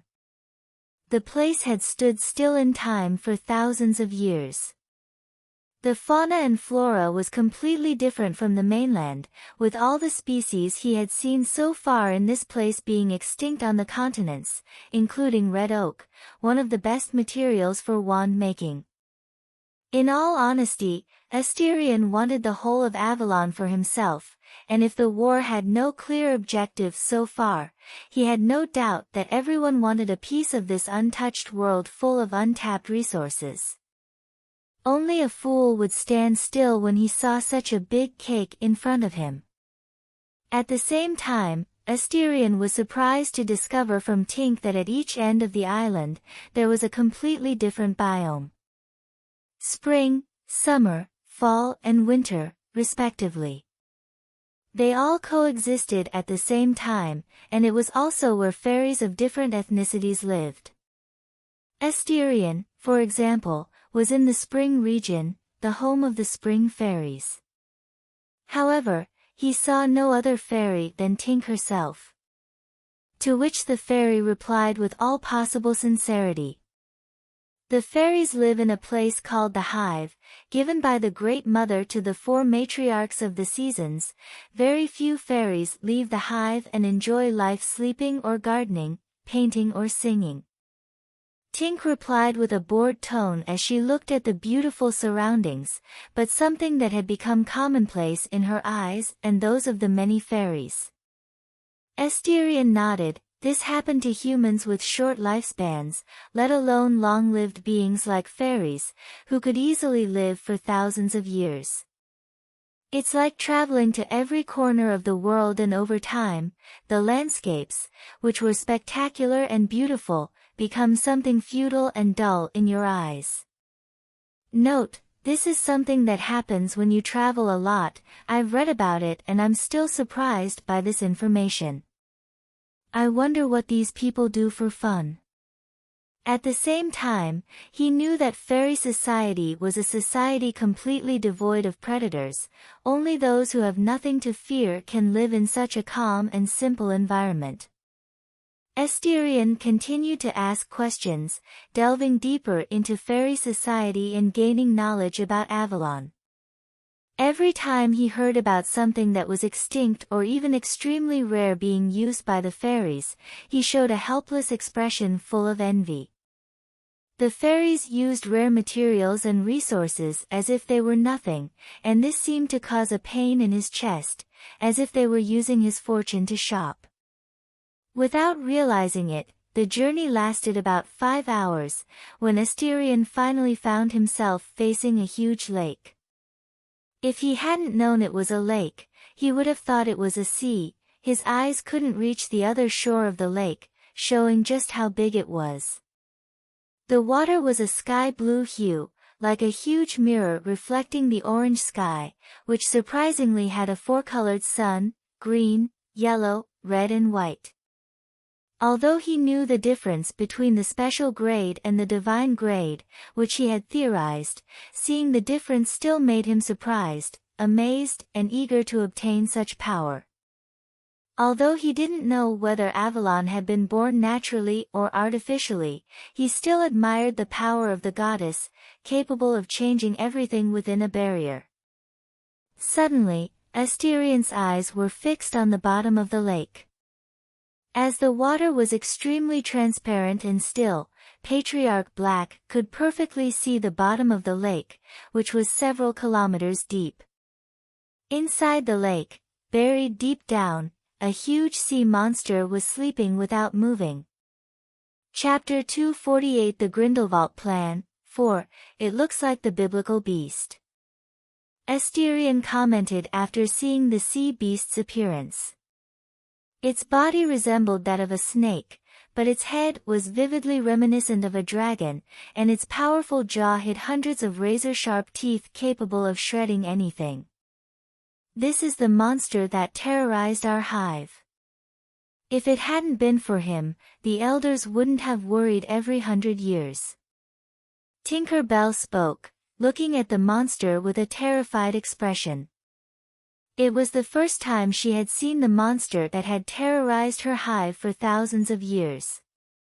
And she had to admit, it was more terrifying than the legends she had heard of before. The sense of malice and cruelty could be felt all too clearly. Asterion blinked and looked at the sea beast with a deep and somewhat shocked gaze. For the second time he felt the same familiar feeling he had seen in the sandworm he had encountered at the dragon races. The special grade cursed spirit in front of him gave him the same feeling as the sandworm. Another artificially created special grade cursed spirit. Asterion muttered to himself. An absurd idea flashed through his mind and refused to go away. It was a hypothesis about the origin of cursed spirits that was gradually forming in his mind. And every time he analyzed the hypothesis, he was sure that something was incredibly wrong. Cursed spirits were not generated naturally, but were the creations of humans. The idea was so ridiculous and crazy that if Asterion published the thesis all over the planet, everyone would call him crazy for proposing something so irrational. It was commonly known that cursed spirits were generated naturally in cities, just like any animal, but instead of reproducing, they were only born from the negative emotions released by humans who lacked magical energy, or rather, possessed a tiny amount of magical energy.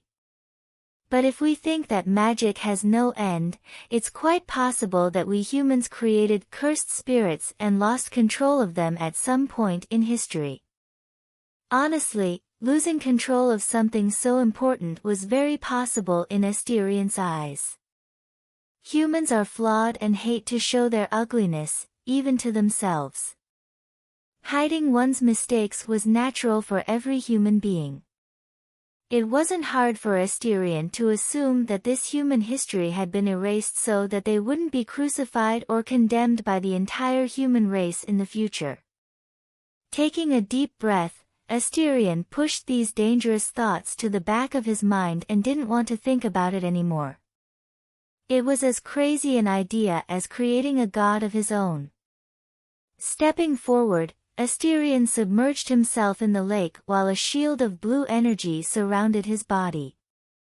Magic without a wand was becoming more and more familiar to him, although he still preferred the wand, as it saved him a lot of calculation and processing power, which was crucial in a fight.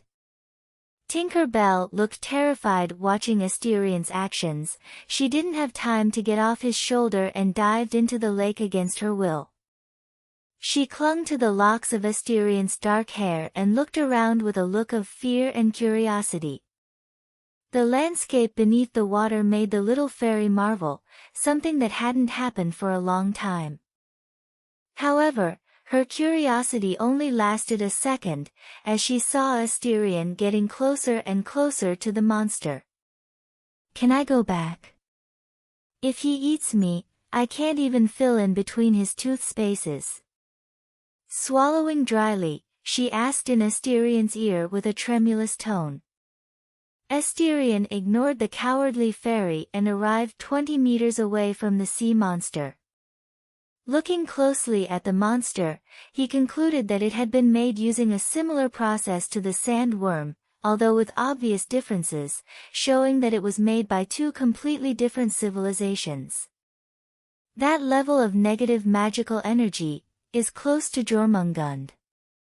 Asterion muttered to himself, finding it incredible that such a thing could be created artificially. As far as he could remember, it had taken him more than 20 major cities to make Jormungand. The process took months and he returned to the Black Mansion exhausted from traveling between cities, but the rewards were just as great. He had the strongest special grade cursed spirit before the creation of Morgan itself. However, in front of him was a being of a similar level to Jormungand, made by methods he didn't even know or have an idea of how such a feat was accomplished thousands or tens of thousands of years ago. Suddenly, a pair of reptilian eyes opened, the beast's pupil sharpened as it stared at Asterion with an icy, emotionless gaze, something quite rare among cursed spirits, as even grade 5 cursed spirits had some emotions such as fury, pain, fear and desire. Asterion remained indifferent to the beast's gaze and concentrated on his surroundings. From what Tinker Bell had said, he knew that this lake was the lake of the legend told in the Arthurian tales, meaning that the Excalibur he had seen earlier had been made in this place by fairies and the goddess Vivian herself. Logically, the goddess's residence should be in this place, but no matter how hard Asterion tried to feel something, the whole lake didn't emanate a trace of magical energy into the air. It was as if the place was dead and completely devoid of life, even animal and plant life. Of course, it could be because the special level and divine level are very different in terms of power that I can't sense anything. Asterion muttered to himself, looking at his surroundings with a pensive gaze. Not only have I been unable to determine the status of the goddess at the moment, but I've also gained countless questions. Damn scientist habit. The trip to the Great Lake had proved to be of little help so far, which made him let out a helpless sigh. But it wasn't entirely without gain. He continued, turning to look at the sea beast, which was still staring at him with a dead, emotionless look, almost as if it was evaluating something. Asterion noticed that look and fixed his gaze on the creature. He couldn't help but show an expression of interest. From the monster's eyes, he sensed small amounts of magical energy. Yes, magical energy, not negative magical energy. If anyone heard that he had encountered a cursed spirit that had magical energy, many would have thought that he had drunk gallons of beer and seen something impossible. The two energies were completely opposite and would annihilate each other when they came into contact, one of the reasons why the exorcism of a cursed spirit was possible at the hands of wizards. Approaching the beast, to the sheer horror of Tinker Bell, who hid in Asterion's hair while watching everything with curiosity and fear, it was incredible that this little fairy could have so much confidence in someone she had just met a few hours before. Without knowing what the little fairy was thinking, Asterion had approached to within a few meters of the cursed spirit and stood in front of the creature's gigantic eyes. It's a type of liquid glass, but it allows the storage of magical energy, almost like a scanner device. Asterion said to himself, curiously observing the structure of the monster's eye with his second innate technique. It's analyzing me to see if I'm a threat or not. With a smile on his lips, Asterion stretched his hand forward and exorcised the sea monster without any hesitation. An enormous blue dome surrounded the gigantic figure of the special grade, cursed spirit and began to decompose its body at great speed. Then, under Asterion's surprised eyes, he felt no resistance from the cursed spirit. Looking into the cursed spirit's lifeless, emotionless eyes, Asterion was confused, but continued the process without hesitation. With the sea monster, which he called Leviathan, he had two specimens to carry out his research on later. Looking at the blue orb in his hand, Asterion didn't hesitate and swallowed the orb, his throat showing an obvious lump before the swallowing sounded particularly loud. The taste was still as horrible as you'd expect. Think of the worst taste you've ever had in your life and multiply it by 10 and it won't even come close to the taste Asterion felt when he swallowed the blue orb. Seeing the huge monster disappearing, Tinker Bell flew to Asterion's side and looked at him with extreme admiration in her eyes.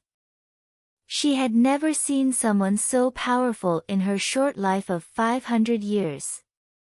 In her eyes, Asterion had raised his hand and the monster was defeated. How could Tinker Bell not be shocked? Asterion was stronger than the elders of the Hive.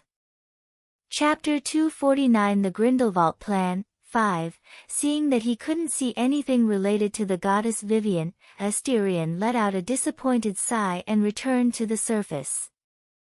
The moment his feet touched the grass beside him, Asterion's red eyes fell on the man with long black hair wearing a black Greek toga. His skin was slightly tanned while his eyes were dark brown. He was handsome at around 30. A full-blooded Greek in every sense. Herpo. Asterion spat out the man's name with a cold, intense stare. Lord Black. Herpo greeted the young man cordially while showing his respect. After all, the boy in front of him had done something that many had tried but failed to do. His admiration for the boy was sincere and genuine, devoid of any feelings of animosity. Herpo's eyes fell on the little fairy on Asterion's shoulder and he smiled amiably at the creature he had previously considered extinct. It was a young fairy, very young by fairy standards, and he could see that the little fairy considered Asterion a friend and even trusted him deeply. Herpo understood why fairies were extinct on the continents. No intelligent race could relate to human wizards with such confidence. Any race knew how arrogant, cold and crazy humans could be when it came to something that mattered to them. Morals, character, and laws were nothing in the face of supreme interests. Looking at the lake before him, Herpo's eyes showed a deep look, but that look disappeared as quickly as it had appeared. "Walk with me, Lord Black." Herpo fixed his eyes on Asterion and spoke in a friendly tone while gesturing gracefully. Asterion didn't hesitate and walked alongside his enemy. If anyone saw them, they would see the image of friends walking side by side while chatting happily. But whether it was Asterion or Herpo, they both knew that in a different place and under different circumstances, they would kill each other without any hesitation, trying to end each other's lives. "I don't see Morgan," Herpo commented, looking around Asterion. In his senses, apart from the special grade cursed spirit in his shadow, there was no sign of Morgan. A being he wanted to meet in person. After all, it wasn't every day that you saw a prototype god. Asterion looked at the man acting so friendly and snorted coldly, not bothering to answer his question. Only a fool would flaunt his greatest weapon. Herpo rolled his eyes and grumbled, calling Asterion petty and uneducated. Seeing that Asterion had no intention of introducing him to Morgan, Herpo changed the subject, showing a look of admiration for Grindelwald's plan. "What do you think of Grindelwald's plan?" Honestly, after he earned Grindelwald's invitation, Herpo didn't hesitate to stop his training and come to Avalon. At the same time, he was still shocked by the audacity of Grindelwald and his clone. What his clone had accomplished over 2 millennia shocked even him. Asterion replied after a brief silence. "Honestly, I think the chances of something going wrong are more than 80%.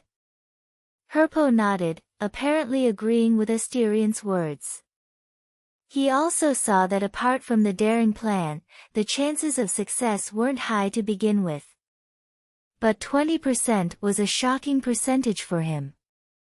Don't say 20%, even 1% he would still risk completing this crazy plan even with a 99% chance of failure. Luck always favored the bold, or it would lead the bold to their deaths. We pray to Zeus that everything works out, or a much bigger problem will fall on our heads." Herpo spoke with a smile on his lips. There was no fear in him or any other feeling. If something happened to him, he would only regret that he couldn't fulfill his dream of finding the root of magic. "If you want to pray to someone dead, be my guest, but I only have faith in myself," Asterion replied in a calm, cold tone. He believed in God, but that didn't mean he had faith in God. Believing that he exists and having faith in him are two completely different things. "In my day you'd be burned alive for heresy," Herpo commented with an amused tone. Asterion was just like him, as confident in himself as he could be. After all, if you don't have confidence in yourself, you'd better not even start doing anything. Confidence was something fundamental to sustaining one's beliefs. Without it, people are no different than empty shells without determination, just living for the sake of living. Asterion fell silent and walked north, Herpo following him with a smile on his face as he began to ask countless questions about modernity. The journey lasted 5 hours and Asterion wished he had the old Herpo by his side at this moment. The current one had a big problem, that was extreme curiosity. Just like the phase any baby or child goes through when growing up, always curious about everything and with lots of questions. But Herpo hadn't grown out of this phase as a child, and it has continued to this day, even 2,000 years later. "Can you please shut up and leave me alone for a minute?" Asterion, tired of more questions, looked at Herpo and spoke in an incredibly angry tone. He regretted agreeing to walk with Herpo. He wanted to extract information from the man through conversation, but this soon became impossible with the infinite number of questions the man had. Herpo looked at Asterion with a regretful look on his face.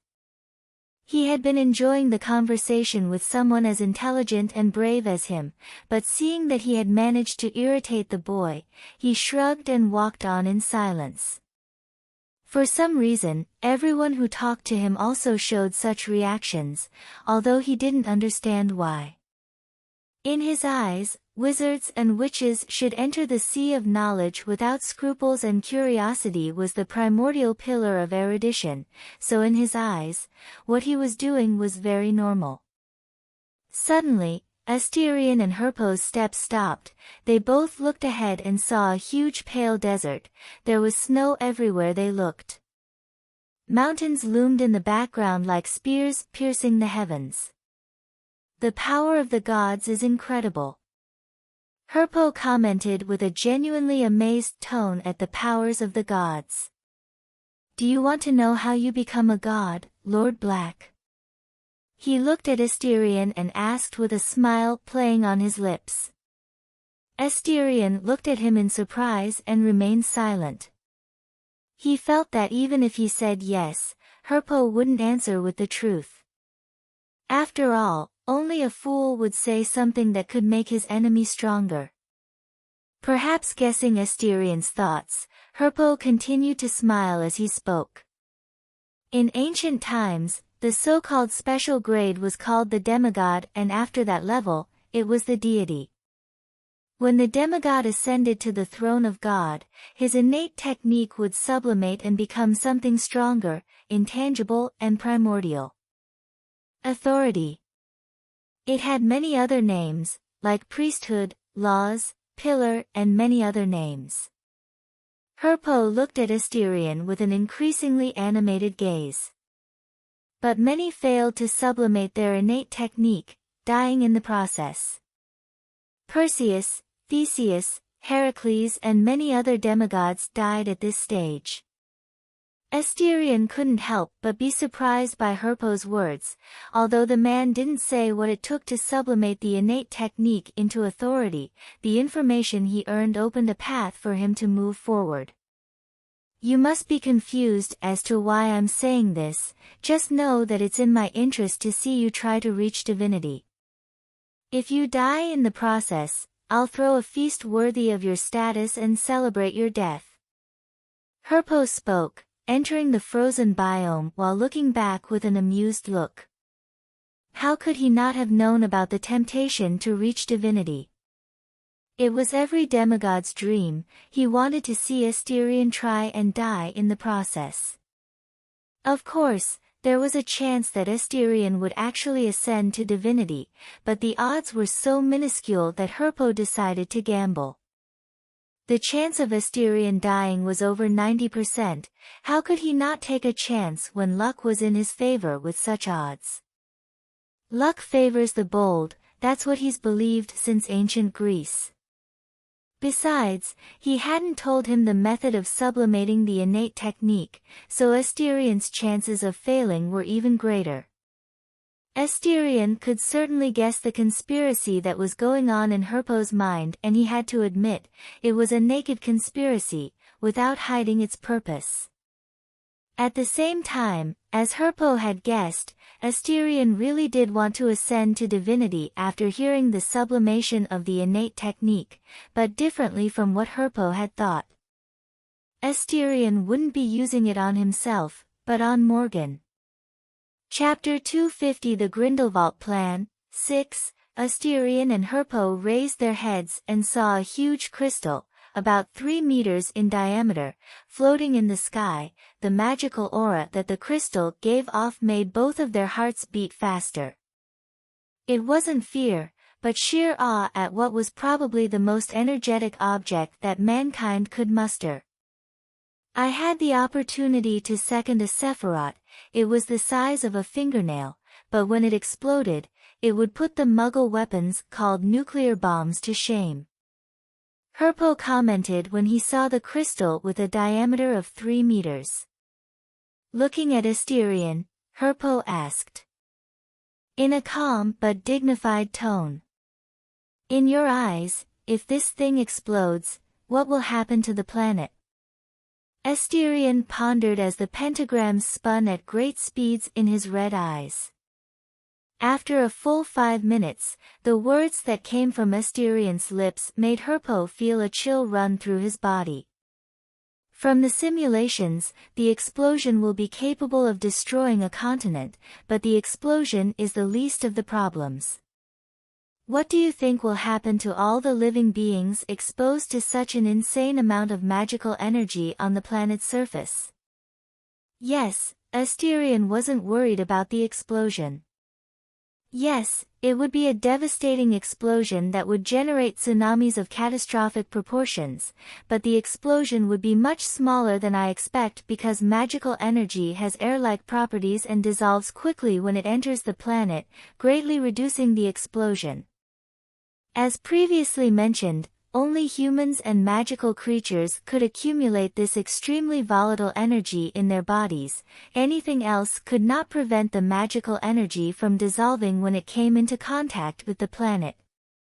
After all, if the Sephiroth was the size of a fingernail, it caused an explosion comparable to that of an atomic blast. A 3-meter Sephiroth could theoretically destroy the surface of the planet and in worse cases, the planet itself. However, the explosion was the last thing Asterion wanted to worry about. He was more concerned about what would happen to the world with such a large amount of magical energy being released into the planet's atmosphere. Mutations? Strengthening of the wizards and anything magical? Perhaps the emergence of a new variation of humans and fauna on the planet? Mutations were impossible to predict. It was the same as jumping into radioactive waste and expecting to gain superpowers. You'd probably develop cancer or glaucoma at best. Death would be a pleasure you wouldn't have if you did something so stupid. Do you think anyone will try to stop Grindelwald? After all, not everyone is like us, daring enough to bet on the 1 in a million chance. Herpo said, moving closer and closer to the highest mountain in the frozen environment. That's where Grindelwald's plan would take place. I just want to see who's going to be the idiot to try and stop the plan of a mad man like Grindelwald. Asterion commented with a curious tone. He and Herpo were mad in their own way, and both knew what the other could do if anyone stood in their way. A quick death was a privilege that their enemies wouldn't have. Asterion and Herpo didn't speak and reached the top of the mountain after a short flight. When they stepped onto the marble floor, they saw throne-like chairs lined up side by side, forming a crescent. The thrones were obviously for special grade wizards. The semi-special grade wizards had seats in the stands, but none of these people complained or said anything against the current situation. The reason was simple: there were 12 special grade wizards and witches sitting on the thrones. Even if they had 10 times the current courage, they wouldn't dare sit next to such powerful beings. 14 demigods. I must say that's quite a rare scene even in ancient Greece, the civilization of the wizarding world at the time. Herpo spoke in an admiring tone, feeling more and more excited to witness history or its destruction. Both were interesting alternatives in his eyes. Asterion said nothing and sat on the 13th throne, feeling countless pairs of eyes falling on him, but he ignored the ants in the stands and focused on the 12 special grade beings next to him. He said beings, because 3 of those special grade beings weren't human, which was no surprise. There was nothing to stop a race from having a special grade. Only humans who numbered in the billions had more than 30 special grade wizards and witches. Other races didn't even come close to such a massive number of special grade wizards. Asterion discovered that the 3 beings were famous in the wizarding world. Count Dracula, a handsome man in his 40s with long blonde hair and a perfectly groomed beard around his face. He dressed nobly in a medieval black suit with gold details. He was a vampire, a special grade vampire. William Corvinus, a tall, burly man. He dressed like an 11th century Nord, in dark, tough leather. His hair looked disheveled and unkempt, he had no beard and looked like a big, tall drunk. He was the werewolf, a special grade werewolf. The third and last was a small, ugly being, dressed like a king and with a crown over his black hair. He had small eyes and pointed ears, and his large nose and wrinkled face were enough to give any child nightmares for nights on end. He was a goblin, a special grade goblin. This was the king of the goblin nation, Ranrock 8. Looking at Ranrock, Asterion showed a vague hostility towards the magical creature that so many wizards and witches despise. He still hadn't forgotten that one of his goblin had leaked the information about his Slytherin lineage to the world. As Asterion didn't hide his malice, Ranrock 8 turned and faced Asterion with a wise and cunning look. He didn't look like someone who could be easily manipulated or even tricked. Showing an ugly and simply terrifying smile, Ranrock raised his wine glass towards Asterion, greeting the special grade young man courteously and politely. Asterion stared at him coldly, but still raised the goblet next to his throne towards the Goblin King and paid no further attention to the magical creature. If there was one thing that was said in the wizarding world, it was that you couldn't trust a goblin. A Dementor would be more reliable than these nefarious and greedy creatures. Paying no more attention to anyone, Asterion looked at the Sephiroth above them. The crystal was colorless and inside it could be seen strands of energies of different colors swimming like fish inside the crystal. It was very beautiful, but it contained a terrible danger capable of causing incalculable damage. Despite the danger, Asterion almost couldn't suppress the greed inside him. It wasn't just him, Herpo was just as greedy. Although he didn't know the method of sublimating the innate technique, based on what he knew about magical energy, a large amount of magical energy could probably cause sublimation. But Asterion wouldn't risk his life on something so crazy. He knew that if his body couldn't handle that colossal amount of magical energy, his body would simply explode like a balloon full of water. So even if he wanted the Sephiroth, he had no use for the object. Suddenly, Tinker Bell, between Asterion's hair, spoke up, looking curiously at her surroundings. Asti, there are many strong beings. The strongest have auras similar to the 4 matriarchs of the 4 seasons. It was the first time in her life that she had seen so many different and extremely powerful beings. It left her shocked, and at the same time, she yearned even more for the world outside the barrier. She wanted to be the first fairy to leave the magical continent of Avalon to explore the world. Looking at Asterion, Tink knew that he would help her as her friend, after all. As he himself said, friends help each other. Asterion didn't know what the innocent little fairy was thinking. He forgot her question and focused entirely on the elderly man wearing a simple suit, walking slowly with a cane. His silver eyes swept the entire audience for a moment, before focusing entirely on him. Asterion could feel Grindelwald's gaze on him. The man exuded a cheerful, jovial aura. It seemed that with his plan about to be realized, he was more than happy. Grindelwald nodded to Asterion and cleared his throat as he looked at everyone present. Brothers and sisters, today we are gathered to celebrate a day I have long hoped to see. A pure world. Chapter 251 The Blasphemy. 1. Vlad Tepes, known as Count Dracula, raised his hand, his sharp nails looking like knives glistening with black enamel. His actions drew the attention of everyone in the room. Grindelwald looked at the vampire and asked in a polite tone. Do you wish to ask, Count? Yes.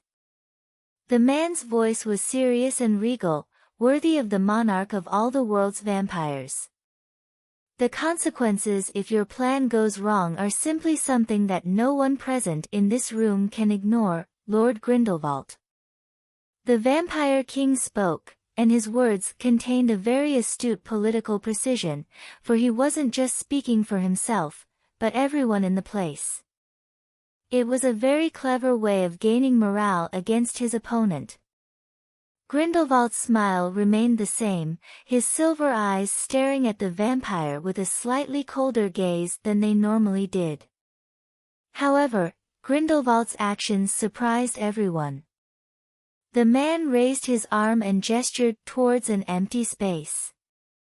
"If you feel afraid, the Count can leave at any time. I'm not holding anyone against their will, you're all free to do as you please." Grindelwald's voice spread to everyone, causing countless wizards to glare at the vampire. This condescending attitude was something that all humans used when talking to other intelligent magical species. Human arrogance knows no bounds, especially in a world ruled by humans since mythological times. This contempt for any other race was ingrained in the blood of every wizard or witch. Vlad Tepes, as if accustomed to suffering prejudice and discrimination, remained indifferent as he lowered his hand and sat elegantly in his chair. The other two special grade beings, Ranrock VIII and William Corvinus, also remained indifferent in the face of hostile looks from almost the entire population of wizards and witches present. Both monarchs were used to human prejudice, it was almost as if they didn't care about the stares of the humans present. Don't you think it's funny? The First Magical World War was started by this kind of mentality. In the end, Rome fell and the gods on both sides died for the most part. Herpo, standing next to Asterion, commented in an amused tone, watching the whole show with a sadistic eye. "Can you please stop talking so friendly to me? We're not friends." Turning to Herpo, Asterion spoke with a tone full of indifference and calm. Herpo pretended to be hurt by Asterion's cold words and spoke with a smile on his lips. "Your words hurt me, Lord Black, I thought we'd be friends by now." Asterion just sneered at the man's extremely realistic acting. Anyone could be fooled by that level of acting, but he knew the man, how could he trust the words out of his mouth? Of the words that came out of his mouth, 90% were lies and the remaining 10% was subtle manipulation. How could he be friends with such a man? He was simply afraid that when he turned around, Herpo would plunge a knife into his back without any hesitation. "Friend? If I had a friend like you, I wouldn't need enemies." Asterion commented with a sarcastic tone, without hiding the disdain he felt for the man. Suddenly, everyone stopped and looked to the south. They saw a huge white fireball tearing through the sky like a comet, leaving a white trail behind it. The whole temperature of the place immediately rose rapidly. Knowing he had arrived, Grindelwald smiled like a child and waved friendly to the old man in the sky, surrounded by white flames. He had a long white beard and wore a beautifully intricate blue robe with silver and gold details. "Albus, I thought you weren't coming because you were at war." Grindelwald greeted the man with a gentle smile on his lips. "How could I not come? Even if I think it's impossible, I still want to see your decades-old plan." Albus spoke as his feet touched the ground, the man's pale blue eyes staring at Grindelwald with a look full of complex emotions. "Huh?" Herpo noticed something unusual in the exchange of glances and asked the boy next to him. "Were they a couple?" "Yes."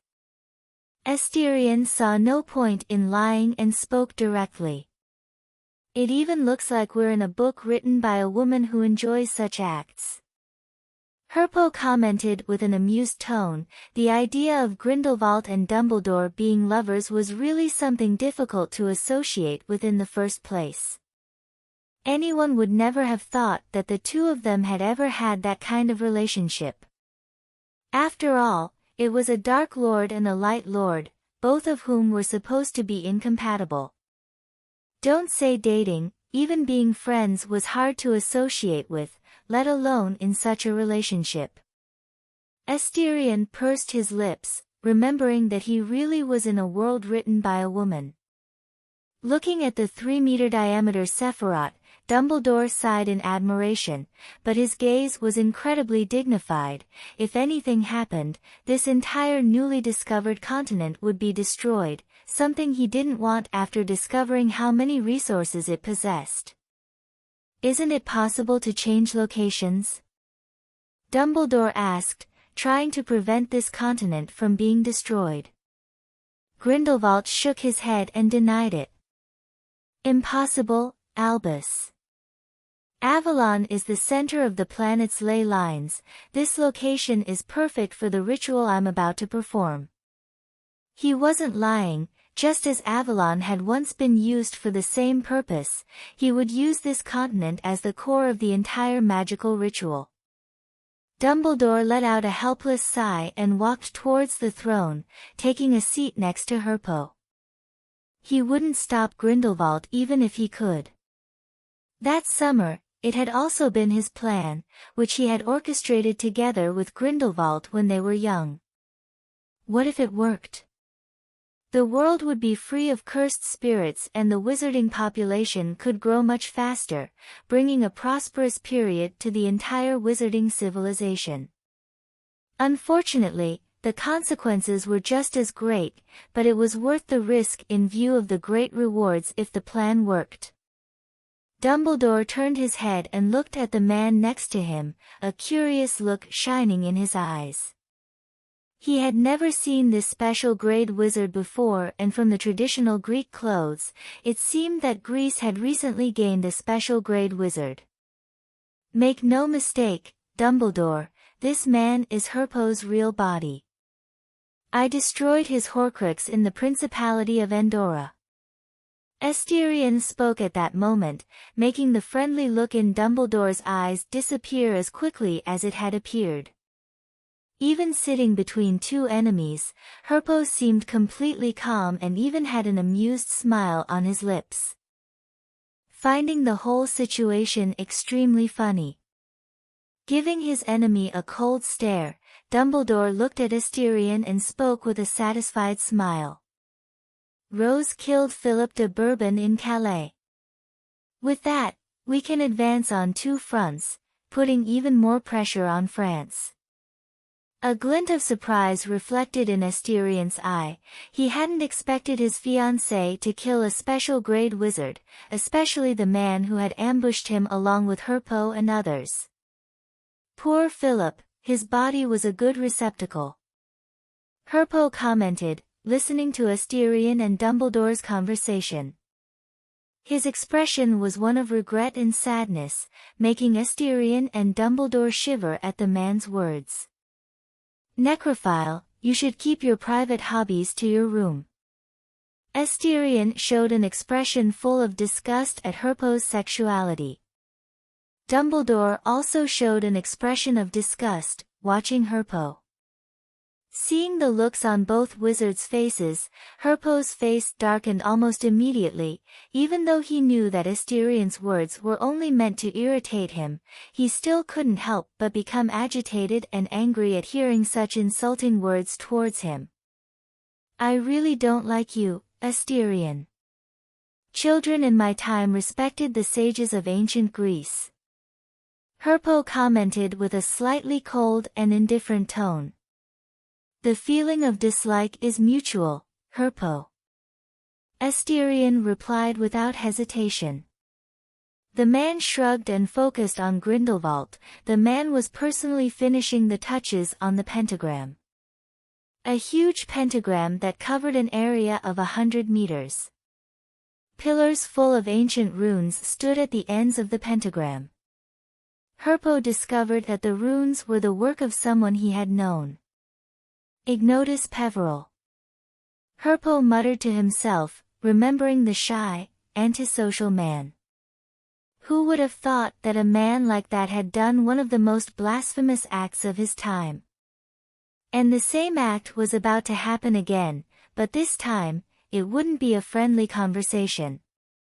Next chapter of the third volume, Chapter 252 The Blasphemy, 2, Chapter 253 The Blasphemy, 3, Chapter 254 The Blasphemy, 4, Chapter 255 The Blasphemy, 5, Chapter 256 Change in the Wizarding World, 1, Chapter 257 Change in the Wizarding World, 2, Chapter 258 Change in the Wizarding World, 3, Chapter 259 Change in the Wizarding World, 4, Chapter 260 Attack of the City of Marseille, 1, Chapter 261 Attack of the City of Marseille, 2, Chapter 262 Attack of the City of Marseille, 3, Chapter 263 Attack of the City of Marseille, 4, Chapter 264 Attack of the City of Marseille, 5, Chapter 265 Attack of the City of Marseille, 6, Chapter 266 Revealing Magic to the World, Chapter 267 Revealing Magic to the World, 2, Chapter 268 Revealing Magic to the World, 3, Chapter 269 Awakening of the Gods, Chapter 270 Awakening of the Gods, 2. If you want this chapter, then comment, like and subscribe this channel. Thanks for watching.